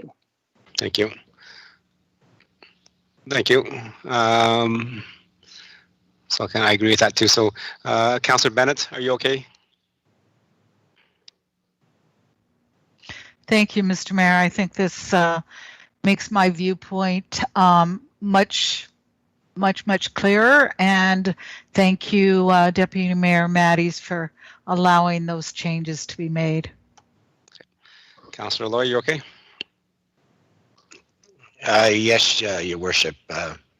I can support number 2. Okay, any other more questions and debate and comments regarding the motion on hand?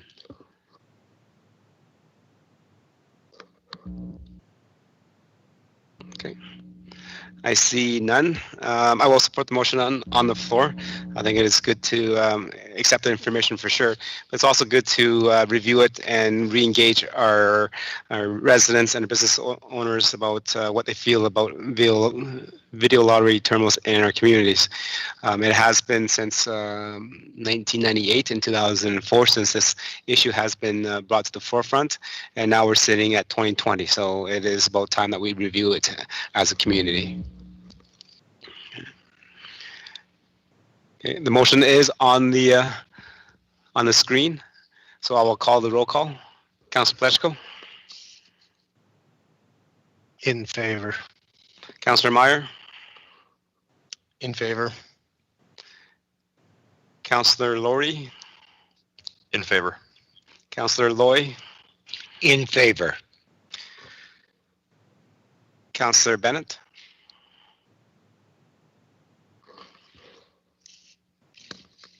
In favor. Deputy Mayor? In favor. Thank you, and that was carried 7-0. Okay, moving on, ladies and gentlemen, to 9.4 is the Somerville Development Update. And Councillor Bennett, if I can have you in the motion, please. Yes, Mr. Mayor. I move that Town Council accept the Somerville Development Update for information. Thank you. Go ahead, Administration. Thank you, Your Worship. I'll ask our General Manager of Planning Infrastructure to provide any further comment. Thank you, Your Worship. We do have a quick update on the status of some of the various parts of the project, just to keep council up to date. The Somerville Springs demolition is proceeding on schedule. The majority of the concrete foundation and pile work has been removed from the site, and so the remainder of the activity on the site will be mainly drainage related and grading related on the site to make it safe and to ensure it drains properly. And that will be ongoing until approximately the end of the month here, weather dependent. The Somerville Gate project, we have been able to come up with a remediation plan that the both ownership groups have put forward. The ownership groups are working with their consultants, Cron Engineering and GOS Geotechnical, and have brought forward remediation plans that to alleviate some of the town's concerns regarding the structures and some of the deficiencies and underlying geotechnical concerns that the town has been very clear over the last few years. The two guiding principles that the town is working towards on the gate property is that the building structures must be safe and suitable to occupy, and that the town's risk must be mitigated. So the plan that's come forward is in line with those values and the town's guiding principles. So we are in the process of reopening the building permits, which were subsequently lapsed, and activity on the site should commence shortly, based on the both ownership groups proceeding with various activities to do further testing, to determine the next steps in relation to any concerns which are arisen. The town will continue to monitor and inspect, and with the goal at the end to be able to sign off on the buildings through the safety codes officer in accordance with the Alberta Building Code. At this time, I could answer any questions you may have.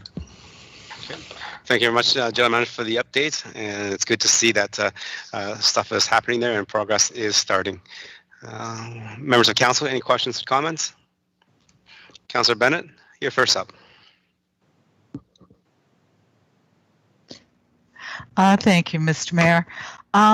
I just have a question about, I'd like an update, please, on the stormwater pond that's there, both the one that's towards the east and the big hole that was dug more on the west north end of the property. If I could have an update on what's happening with those, please. Thank you. Your Worship, the large pond next to the demolition site is the slopes on that are being regraded as part of the demolition, and we're looking at the safety on the slopes, et cetera, on that pond, and also considering the depth of the water and other safety concerns that may exist with the large pond. I'm not familiar with another pond on the site. I need some more clarification on that. Okay. I think there's just a big hole there. Councillor Bennett? Yeah. Yeah, it's right behind the houses that are on, I believe it's Garden Valley Drive. Yes. So maybe to the general manager, I may not be aware of it, but there was a big hole that was left there during some of the site construction. We put barricades around there, etc. I'm not too sure that has been filled up yet to date.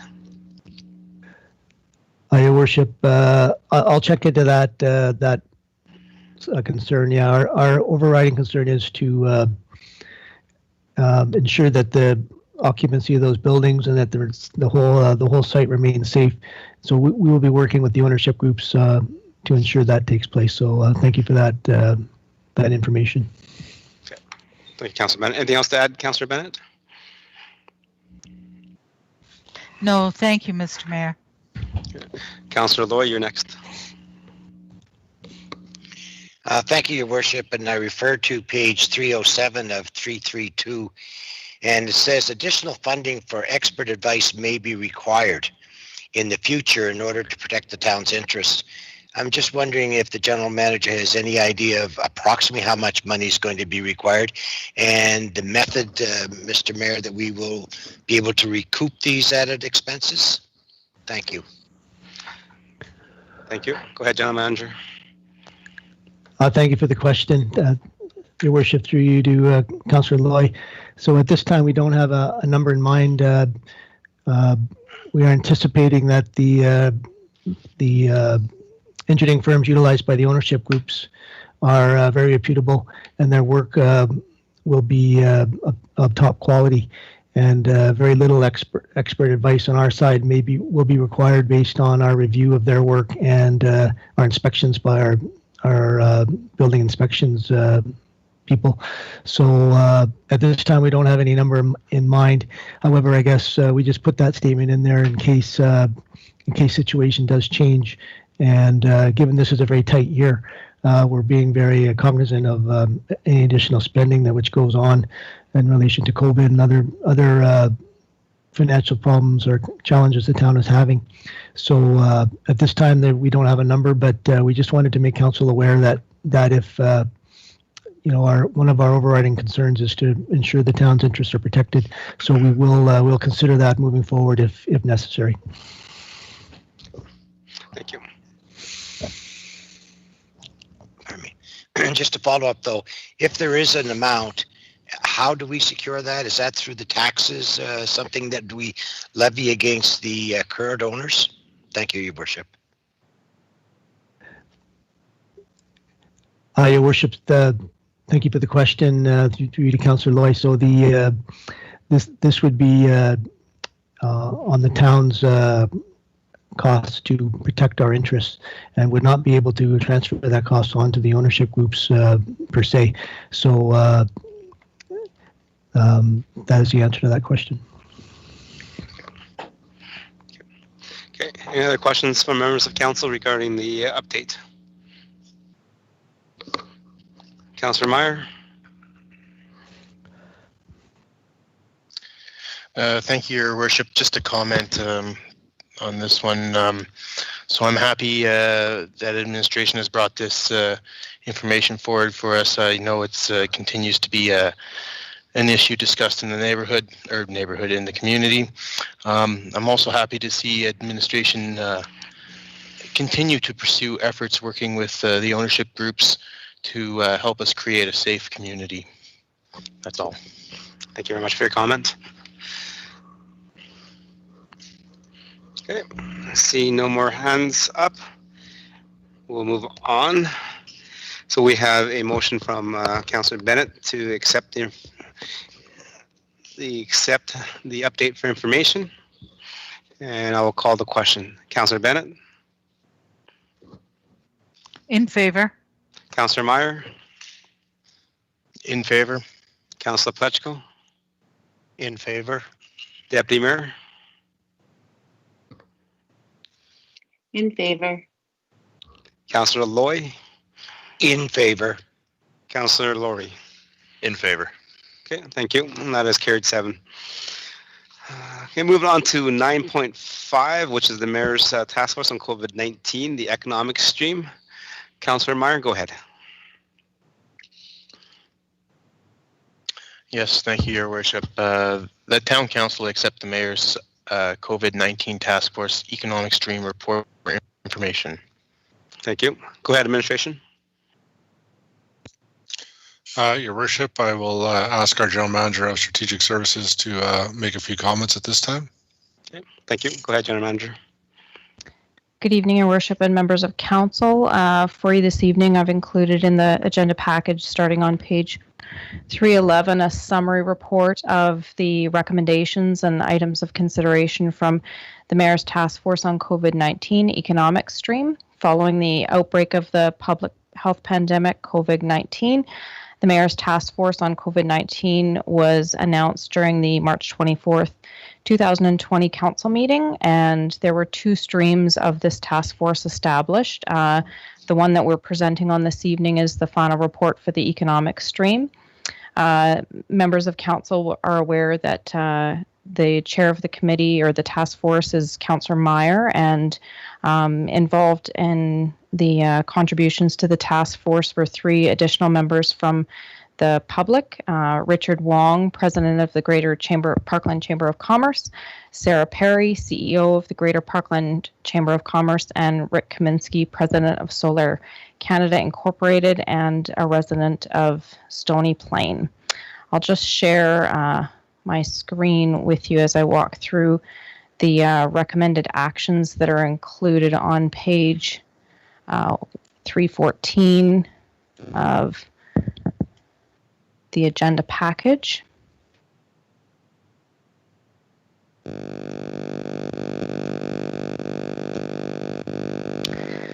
So following the announcement of the task force, the task force met a number of times during the months of both April and May, and the following summary of recommendations and actions were provided to council and administration over that course of time. First and probably most importantly was the opportunity for the local business community to provide direct feedback on the impacts being experienced from COVID-19. That was done through 2 direct surveys that were conducted by the Chamber of Commerce.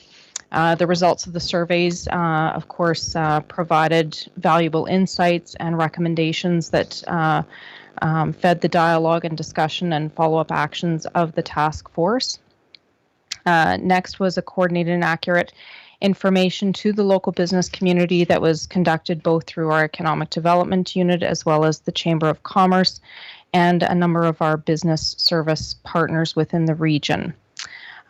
In addition to that, we provided direct guidance to our businesses regarding a number of the challenges that COVID-19 presented. The Chamber of Commerce was very proactive in creating online webinars and contact directly with regional experts that could provide and advise local businesses on opportunities and options to support their businesses and remain vital during and following the COVID-19 crisis. In addition to that, there were a number of specific recommendations made to Town Council with regards to financial relief for local businesses, that being the property tax penalty deferral, the utility penalty deferral, as well as the business license fee 50% rebate, which Council considered and approved in the last number of weeks. There was a number of promotional opportunities that were established both through primarily through the Chamber of Commerce. The town supported those efforts.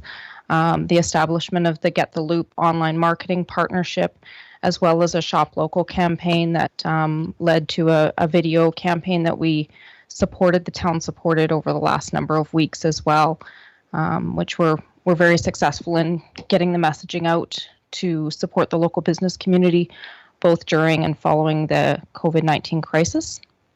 In addition to that, a recommendation directly to Town Council to pursue a tourism strategy that could help with the recovery of the local economy and lead to establishing a brand and awareness for the community to help bring visitors and draw residents out to the community following the lifting of the restrictions.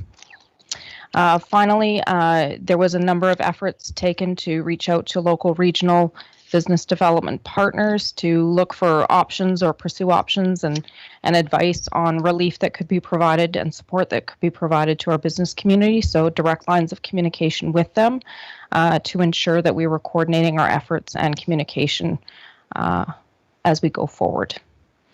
And the final recommendation when the committee met on May 28th was for Council to receive this report and further monitor and engage with local stakeholders and report on COVID-19 impacts on our business community through the Economic Development Department. So those are my comments at this point in time, Your Worship, and I'd be happy to answer any questions Council may have. Thank you very much. Does the chair would like to add additional comments? Well, just on a personal note, it was my first opportunity to chair a meeting, so it was. I appreciate the opportunity as well as much of the guidance that both administration and my fellow committee members provided me. And but beyond that, I would just make a special point of highlighting. I believe the tourism effort, or the tourism, what do you want to call it? The tourism strategy. Strategy. Thank you. Will be one of the highlights. I appreciate it was on the books and planned, but pushing it forward and making it a priority for this year. I think will be one of the more important things that come out of this task force, and so I just highlight that. But there's many. The Shop Local campaign is, I believe, will also be an important factor for the recovery of our businesses. And I'll just stop there. Okay, thank you very much, and I would echo the same sentiments about the tourism strategy. As we know, we're coming into a new reality here, a new norm, where maybe international travel is not permitted or not suggested. So having a strategy for tourism within our own region will be an actual benefit to us as we can get those people in the region to come support and visit what Stony Plain has to rebuild the economy and boost the economic output of our communities. So thank you very much. Members of council, I'll open the floor for members to ask questions or comments regarding the report. We'll start off with Deputy Mayor, you're first on the queue. Thank you very much, Your Worship. I'd first of all like to thank Councillor Eric Meyer, as well as the task force members, for the hard work that they've done to support our business community. I do have a follow-up question, and I know that it's early into a process where businesses are just starting to open up again. But is there some measure of the effectiveness of the actions taken, or will there be a survey moving forward, just to kind of get some feedback as to how the initiatives of this task force, did in fact support the businesses and help them move forward?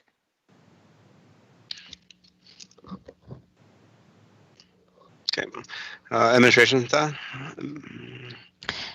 Yes, Your Worship, through you to Deputy Mayor Matties, I believe the intent would be for us to continue to monitor the impacts of the relief that's been provided, as well as the continued impact of COVID-19 and the restrictions that continue on a number of the businesses within our community. And our intent would be to provide an update perhaps later towards the end of this year, when we can better summarize kind of the impact and have some perspective to offer council at that point in time.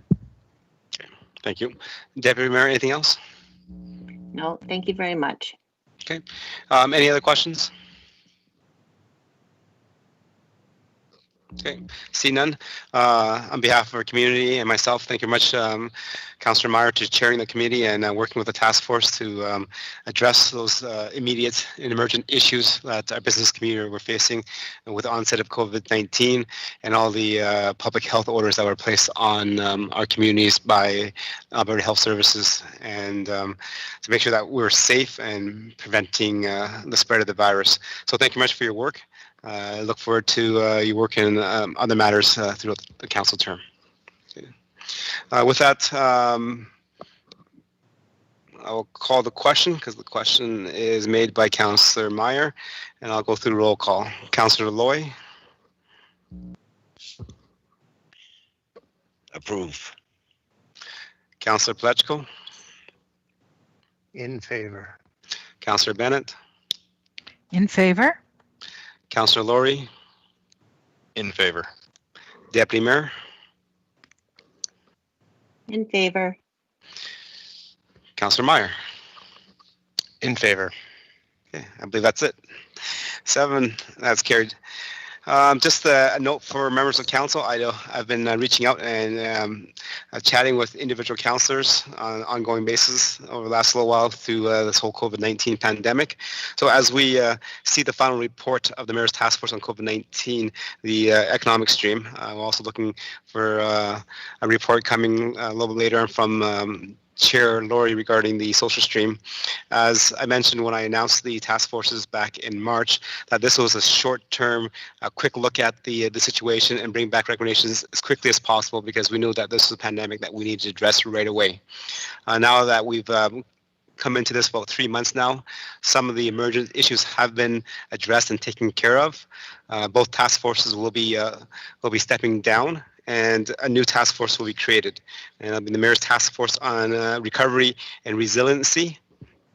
So again, the objectives of the committee will to provide policy and governance advice with respect to the community's recovery from the impacts of the COVID-19 pandemic, and how do we as a committee become more resilient for anything in the future.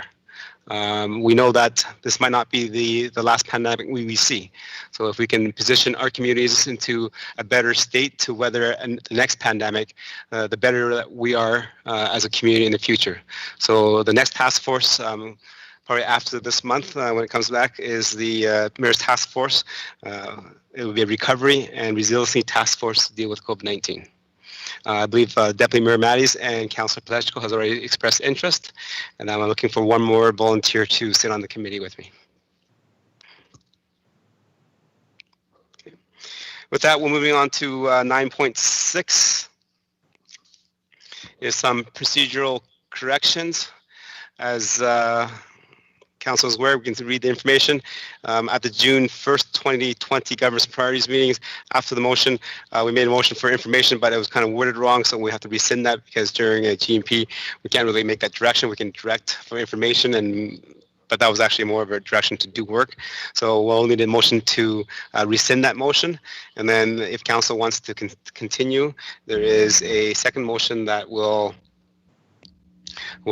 ask administration to bring back in the information in terms of what Council talked about.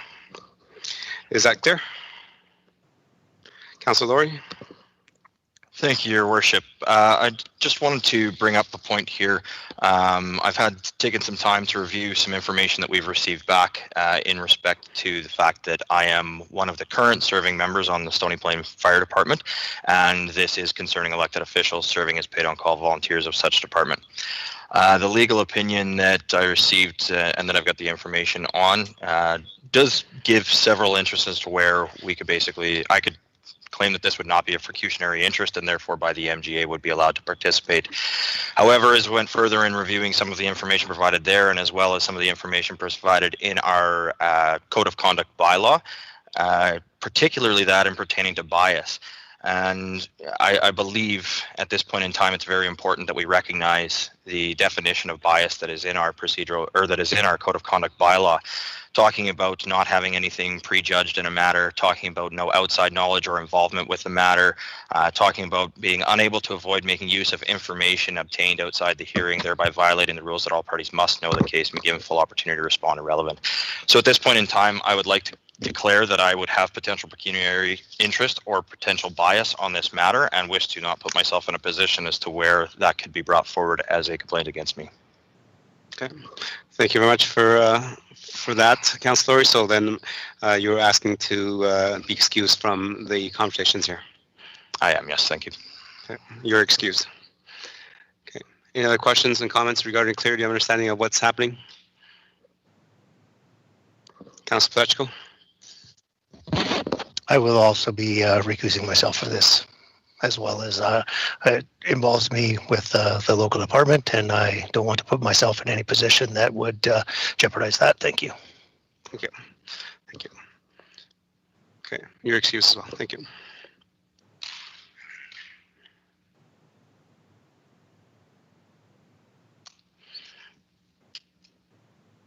Okay, any other members of council understand the recommendations going forward?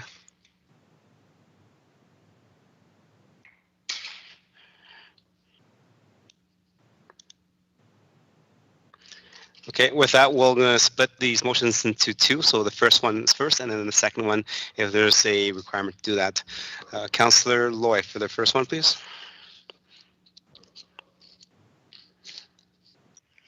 Yes, Your Worship. Number one, the Town Council rescind motion 125/6/20/SP made during the June 1st, 2020 Governance and Priorities meeting. Okay, thank you very much, Councillor Loy. And yes, this is an error on my part of asking for the motion that was supposed to be directing for information and not actually directing administrative staff to do something.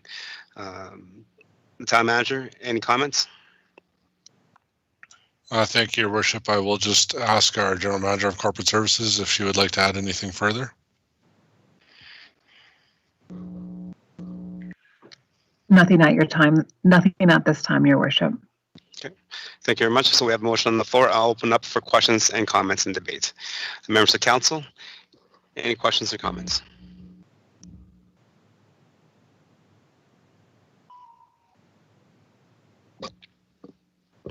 See none, I'll call the question. Councillor Meyer?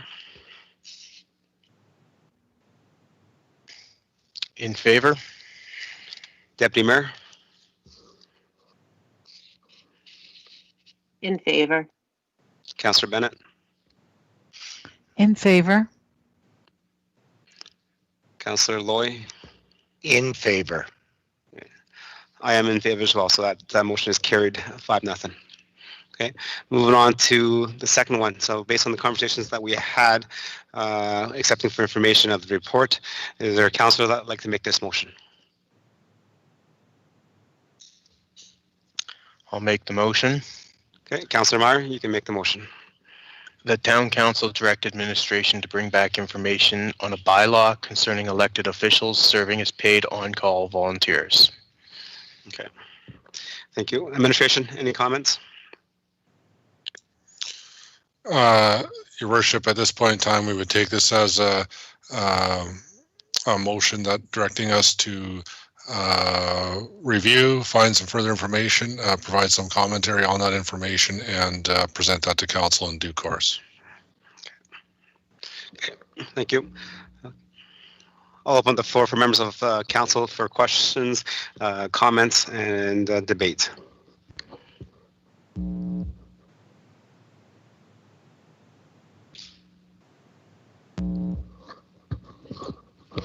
Okay. See, now I have a couple questions myself. I'll start them off. So maybe a question for administrative staff. We as a council received a report and we accepted for information on June 1st. And in that report, there was a few recommendations in terms of policy driven to kind of make things more up to times, like more updated to what they have been in the past. Have we been able to implement all those policies?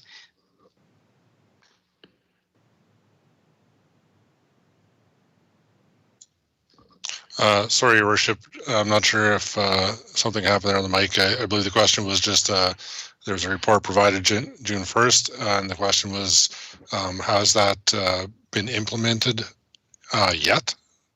Yes, there were some recommendations and policy suggestions that were part of that report. Have we implemented any or all those recommendations? Your Worship, I guess the answer to that is that no. The recommendations contained in that report have not yet been implemented. Okay, thank you. Moving on, Deputy Mayor, you have the question.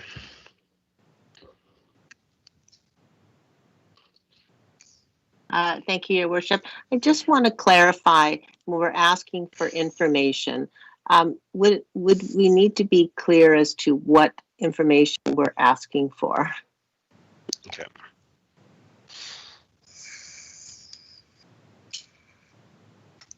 Your Worship, I can comment on that. I can't hear. Your Worship, I'm assuming I can be heard. So to Deputy Mayor Mai's question about being more specific about what kind of information, Your Worship, the intent of this motion, if I understand it correctly, would be to begin a process for council to both gain understanding and potentially pass a bylaw along those lines. Even I would expect that work would take a little bit of time. It would be what I would consider sort of standard review, which would mean we would check other communities. We would find out if anyone has done this one way or the other recently to find out their experience. I mean, along those sorts of things. This one would come with some legal review, perhaps, further definition of employment law for another comment. And then that would all be presented. Your Worship, this is asking for administration to bring back information on a bylaw. It's not asking for administration to draft a bylaw.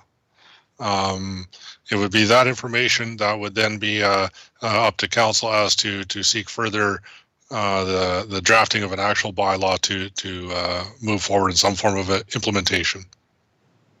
Okay. Thank you. Deputy Mayor, does that answer your question? Yes, it does. Thank you.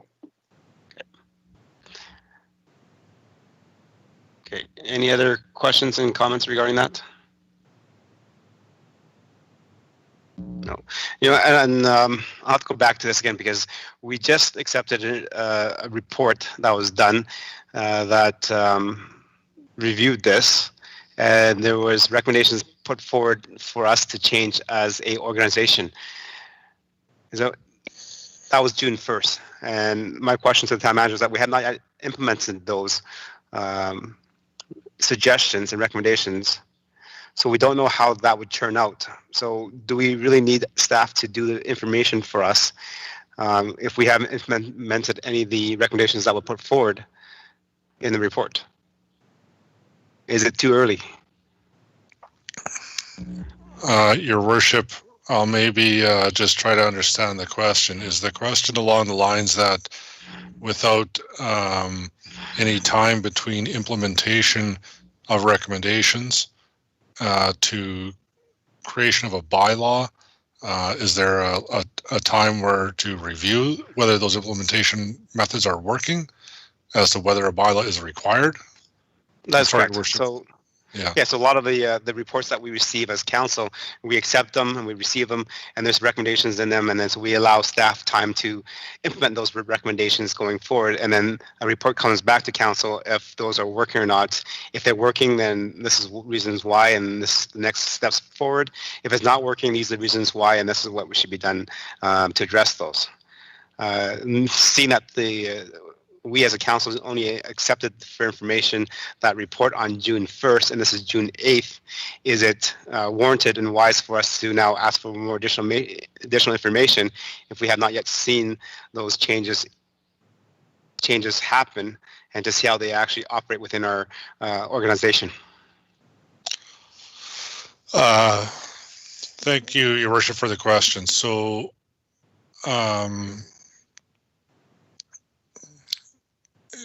to have an opportunity to see anything that's implemented and how is it turning out or how is it shaking out, I think is a prudent course of action, if you want to call it that, Your Worship.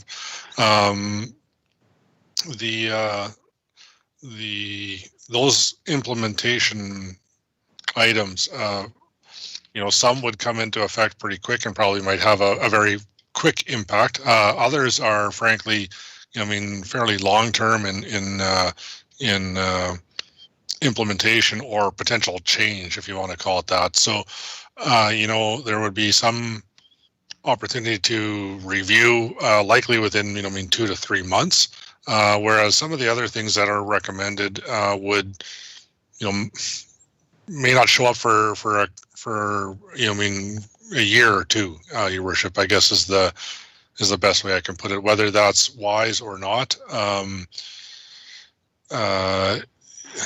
Your Worship, the motion is simply a rewrite of a motion previously adopted by council. So, I'll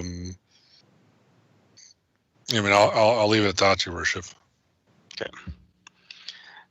Thank you, Councillor Meyer. Go ahead. Just to add to the conversation, I would say that we received a report last week that raised a number of questions that led us to ask administration to essentially bring back this request, for information. The wording might have been different, and we're correcting that now. But the questions has been raised. It requires, or in my opinion, it requires this council to have a fulsome discussion around this topic. It might be uncomfortable, but for the good of the town, it needs council to be able to have the conversation. Which way it goes, I believe other councillors have expressed and expressed last week that it's not a given which way they're leaning on it, but but that they were open to having the discussion, and I would encourage us to have that discussion. Okay, good comments and good points. Any other comments? Okay. I think I am okay with getting the information back. I am concerned about, as a governance, approving a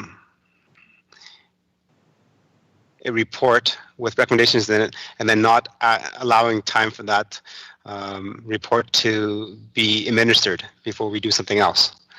So, Deputy Mayor, I'm going to pass you the chair.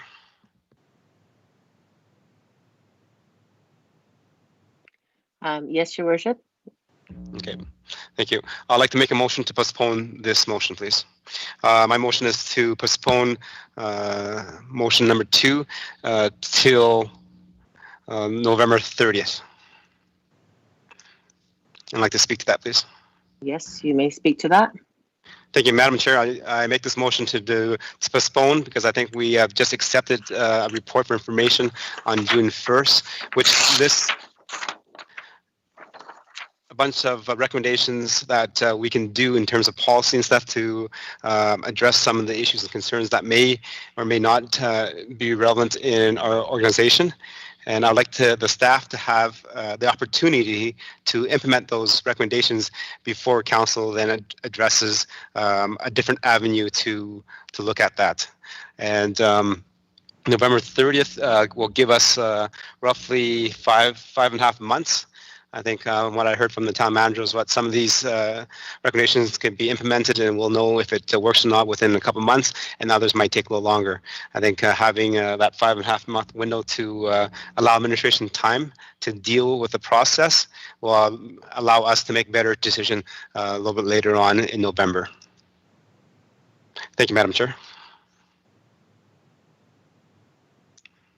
Okay, so I will ask for comments from those who are in attendance. So if we could start with Councillor Bennett.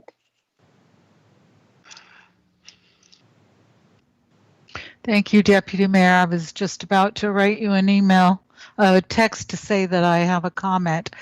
My question is, in this motion, does that include, the way that I read it was that it would include the recommendations that were made in that last report, so that that information would kind of be folded into this motion. My other question is, if we postpone this until November 30th, does that leave our members who are paid on-call volunteers and serving on council, does that leave them hanging in the lurch until we get a bylaw, or at least information on a bylaw so that we can pass it?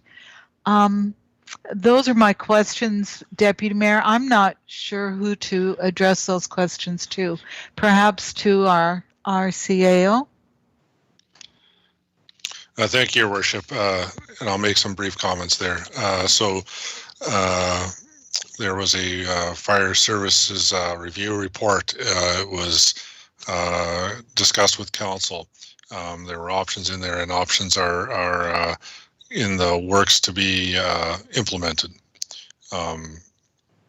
That is going to happen regardless of what council decides, so to speak, on this particular motion.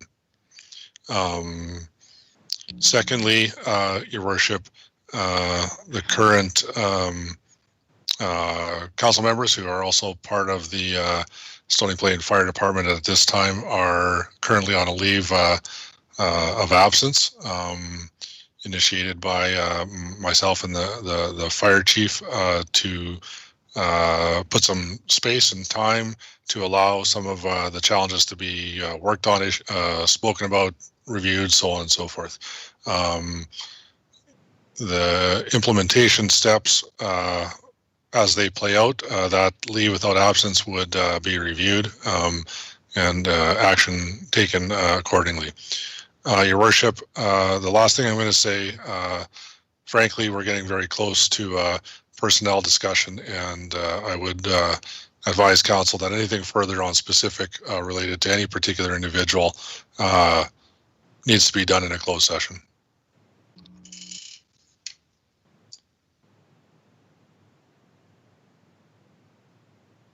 Thank you, CAO. I'm going to ask for other comments. So if I could hear from Councillor Meyer. I don't have much to comment necessarily on Mayor Choi's. I'm not sure if it's an amendment or a motion. I'm just trying to think as a point of order. Once a motion has been made to postpone, does that? That's not an automatic, is it? I guess that would be a question for administration. Your Worship, Madam Chair, Deputy Mayor, it's CAO here, and I would ask my General Manager of Corporate Services to jump in if I appear off track. It is not an automatic motion. The amendment to postpone or to move to a later date, I believe, is it's an amendment to the main motion that is debatable and requires a vote. And I'll just allow the General Manager, if she has any comment further, to do so. That is correct. We'll need a motion, or we'll need a vote on the amendment. Well, then, if I could just follow up on my comment then. Okay. Yes, you may. Let me just correct. This is not an amendment to the motion. It is a motion to postpone. So the motion stays intact as is, as what Councillor Meyer has read into the records. My motion is to postpone debating this motion until November 30th, after we've given staff time to implement the recommendations put forward in the study of June 1st. So that is what we should be discussing, is the postponement till November 30th. So if we could just clarify with the administration that what you're asking is not an amendment, because I feel it is an amendment. No, it is not an amendment. The motion is to postpone the motion. Oh, okay. Okay. So what is our next? So do we need to vote on that but what do we need to do next? Your Worship, and Deputy Mayor, yes, it's a motion to postpone takes precedent over the motion on the floor, I believe, and is, I believe, both debatable and requires a vote. So, as any further debate, so on and so forth, but ultimately, the five councillors forming the quorum in the chambers, or so to speak, would be required to vote. Deputy Mayor. Okay, so just to be clear, then I would like to be able to let each person have the option to comment with regards to the motion to postpone. Is that correct? Yes, Madam Chair, that is a good process, and as you have seen with the Mayor Choi taking the verbal poll when the question is ultimately called. All right, thank you. I will start with Councillor Loy. Deputy Mayor, I have not made any comments on this yet. I know, I'm just going to right now. Okay, this question is for our CAO. You brought up a point there as to the elected officials' existing condition and what may happen in the future within the 5 months or so, whatever it takes. But you also cautioned us that we should go in camera if we have any further discussion on this. Am I correct? Yes, I believe that is accurate.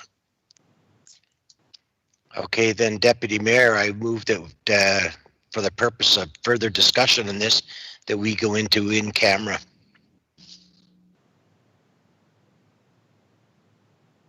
I just want to clarify then that we're right now discussing a motion to postpone the current motion. Nothing more than that. Do we want to postpone or not? Do we need to go into camera for that? Madam Chair, we do not need to go that. It is the fact that there is a motion to postpone the motion that is on the floor till November 30th, and that is the debate that we should be having. Exactly. If you believe that it is warranted to be postponed till November 30th, then we can vote for it. If you do not, then we vote against it. That's all that is. Okay. So I just want to do I continue on going through? So Councillor Lloyd did not have any comments about that specifically. Councillor Lloyd, do you have any comments? We will call the vote. Okay. And Councillor Meyer, do you have any comments with regards to the postponement? No.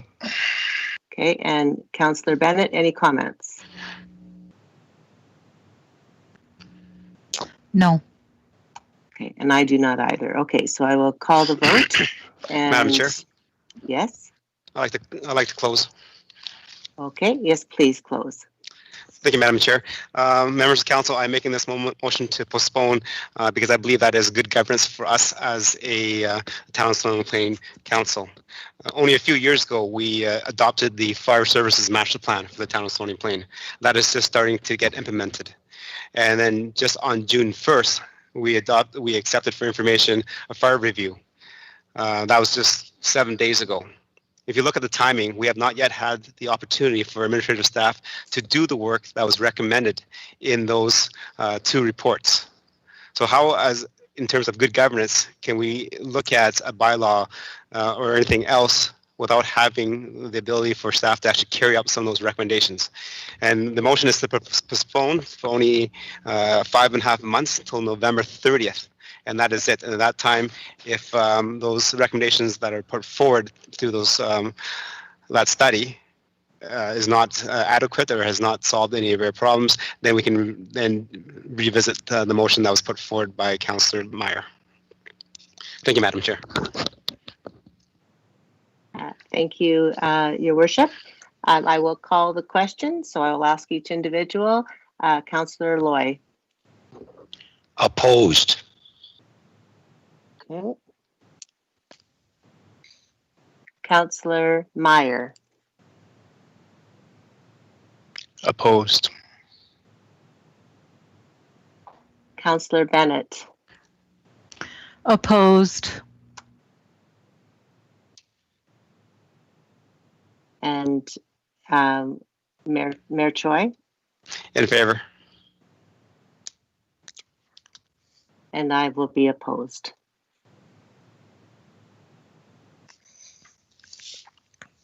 Can I give you back the chair? Yeah, you actually have to call the vote. So that vote has now been defeated. So the vote has been defeated 4-1. Right, and we're back to the original motion, and then I'll take the chair. Okay, thank you. Okay, thank you very much. So members of council, the motion for you is that Town Council's direct administration to bring back information on a bylaw concerning elected officials serving as paid on-call volunteers. Okay, any more comments and discussion regarding that? Okay, seeing none. Here to administrative staff, in terms of timelines, if this motion is passed, what are the timelines in terms of bringing back some information? Your Worship, due to the fact that we're one meeting left in June, and then we do get into a bit of a summer lull, so to speak, to a degree, I would there's a possibility for the meeting in July, Your Worship, but more likely the meeting in August. Okay, thank you. So the meeting in August, just a couple months. Okay, thank you very much. Any other questions, comments? Okay, seeing none, I'll call the questions. All in favor, I'll go through a roll call. Councillor Bennett. In favor. Deputy Mayor, In favor. Councillor Loy, In favor. Councillor Meyer, In favor.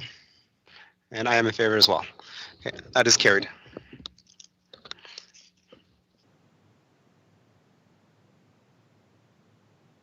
Okay, that is one, that is two. Okay, that is done. That ends the business items for members of council. So we're going to information items. So before that, can we ask the two individuals to come back in, please? Okay, I was going to information items and council discussion. We'll start with Councillor Bennett. Thank you, Mr. Mayor.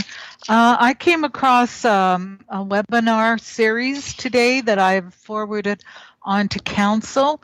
It is called Race Matters webinar series, and it's 4 different webinars. It says that it will discuss what business leaders at all levels can say and do to tackle racism in their organizations and in society. So, Mr. Mayor, I just, you know, in this day of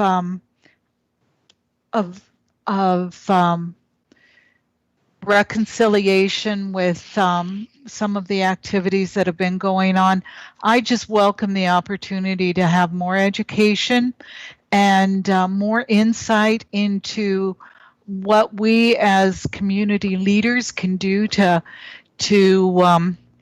find out more information and to discover what we can do to act on it to make our community even more inclusive.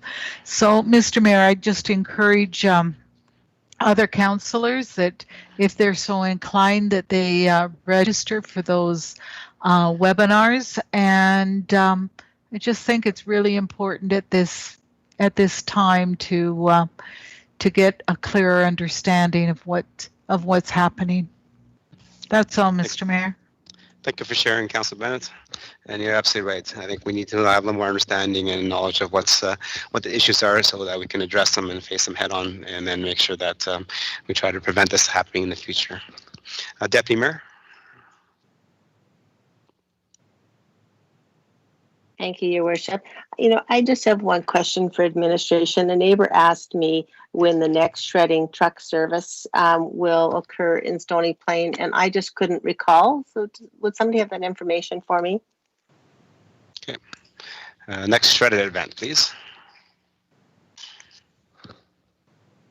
Your Worship, to the Deputy Mayor Matties, I don't have that information at the top of my head, but we will certainly look that up and get that to you by email. Thank you. And then I think generally it's usually in September, if I recall. So. Thank you. Okay. Deputy Mayor, anything else? That's everything for me. Thank you. Thank you. Move on to Councillor Loy. Anything to add? No, Your Worship. Nothing tonight. Thank you. Thank you. Councillor Plechko. Yes, thank you, Your Worship. Just for administration, we had an inquiry from a resident just recently for some work in a back alley that Public Works did a bunch of work in. I received a phone call from him last night. All of that work has been washed away again, and I'm just wondering where along the way can Public Works come up with a fix for that piece of property that has been like that for 20 plus years in the community, and I think it's time that we move forward in getting fixes for stuff, not band-aids. And I'm just wondering if administration can speak to how that process can take place. Administration. Thank you for the question, Your Worship, through you to Councillor Plechko. So back alleys is of great interest to administration as we share the concern for maintaining those difficult infrastructure. The solution is through the corporate plan and would be a back lane asset management infrastructure improvement program. As of yet, that is something that we have on the list of things for consideration in the future. As part of our asset management program, would include things like drainage improvements, paving, and other other improvements as funds would become available. Alleys and back lanes are very challenging because sometimes they have utilities which are very close to the surface, and I do know from past experience those are not easy projects to undertake. But we would welcome the opportunity to take them on and do that moving forward if funding is available through the corporate plan. Thank you. Councilor Leschko, anything else? No, that's everything this evening. Thank you. Thank you. Councilor Meyer, please. Nothing this evening. Thank you. And Councillor Laurie, I left you for last because I need an update on the social stream of the task force to see what's going on. I believe you have another a meeting coming up here in a couple of days here on Thursday. But I also just wanted to thank you and the task force for spearheading the virtual Farmers Day that just happened this weekend. It was well participated by many people. They enjoyed some of the events that was put on. I understand that this one wasn't what we wanted as a community in terms of a Farmers Day celebration. But I think what we did was the best that we could come out at that time. So go ahead, Councillor Laurie. Thank you, Your Worship, and I'll also say thank you to you for your participation in that as well and making that as best as we could for our residents given the circumstances. Certainly, you already covered, as you mentioned, we've had our virtual Farmers Days this past weekend, which consisted of the Friday night dance party hosted and broadcast on 88.1 The One. And then we also had our virtual Facebook Live Mayor's Pancake Breakfast. And from what I understand from communications, that was the first Facebook Live that we have ever done in town history. So congratulations on getting your name a little bit in the history books there. And not only that, but to have it be such a long event, not just a quick little, 5-10 minute, to be about an hour and a half, a little over an hour and a half of full-on live broadcasting. I think you might have a show in your future as a host there. I don't know. We'll have to see. We also had a great video put together by Communications that was released yesterday. Thursday, we'll be receiving a summary from Communications of all of the contest entries. I'm sure if you follow the town's social media feeds, you've seen some of the fantastic entries that we have received to date, from the best dressed to the biggest pancakes to the coloring contest, as well as the Farmers Days memories. So, it's absolutely fantastic to see the participation that we've seen in that.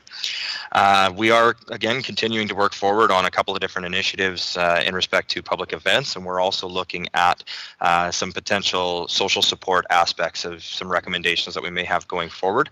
And as you and I have discussed, we will continue on some of those discussions as to what likely will be passed over and handed off to, I believe you called it the recovery and resiliency side of the task force, and what the social stream of the task force may look to wrap up within the next coming weeks. So that is what I have for an update this evening. Any other questions that council has in respect to the social task force, I'm more than happy to answer. Okay. Thank you. Members of council, any questions regarding the social stream of the task force? Okay. Seeing no hands go up and nothing being tweeted in or chimed in, so go ahead with anything, questions or concerns that you want to raise with council.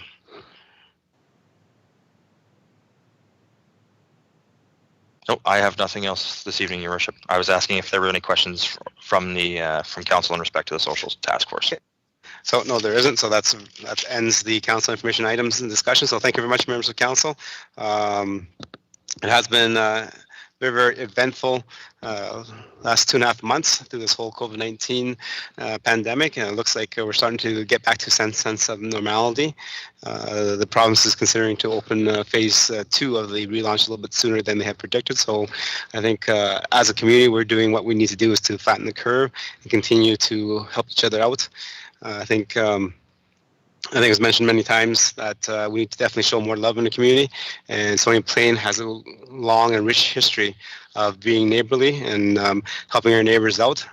That doesn't stop during a pandemic, so I'm very glad to see all the windows that are decorated in terms of the signs of hope, and people stepping up to get groceries for their neighbors, to go get medicine for their neighbors. So again, that just shows you how much of a community that we're connected and that we respect each other. So I think we're doing a great job in terms of setting the foundations for our children and their children going forward as a community. I look forward to the Mayor's Task Force for a Recovery and Resiliency Task Force as the third leg of the COVID-19 response, as we look forward to bring up policies and governance recommendations to council that will help us to deal with the ongoing COVID-19 pandemic that will be with our communities for a long time, but also make us look at things that will make us into a more resilient community. I think many communities around Alberta and even through our country were caught off guard. We did not have any protocols or any whereabouts of how to address a pandemic. So this kind of opened my eyes a little bit. So this task force on recovery and resiliency will get our community into a better position in terms of going forward into the future. So again, on behalf of our community, thank you very much for reading agenda packages and coming fully prepared to and engaged to comment and debate the items we have on our agenda. And thank you to administrative staff for providing those great agenda packages with the background information. So with that, thank you very much, and we're adjourned.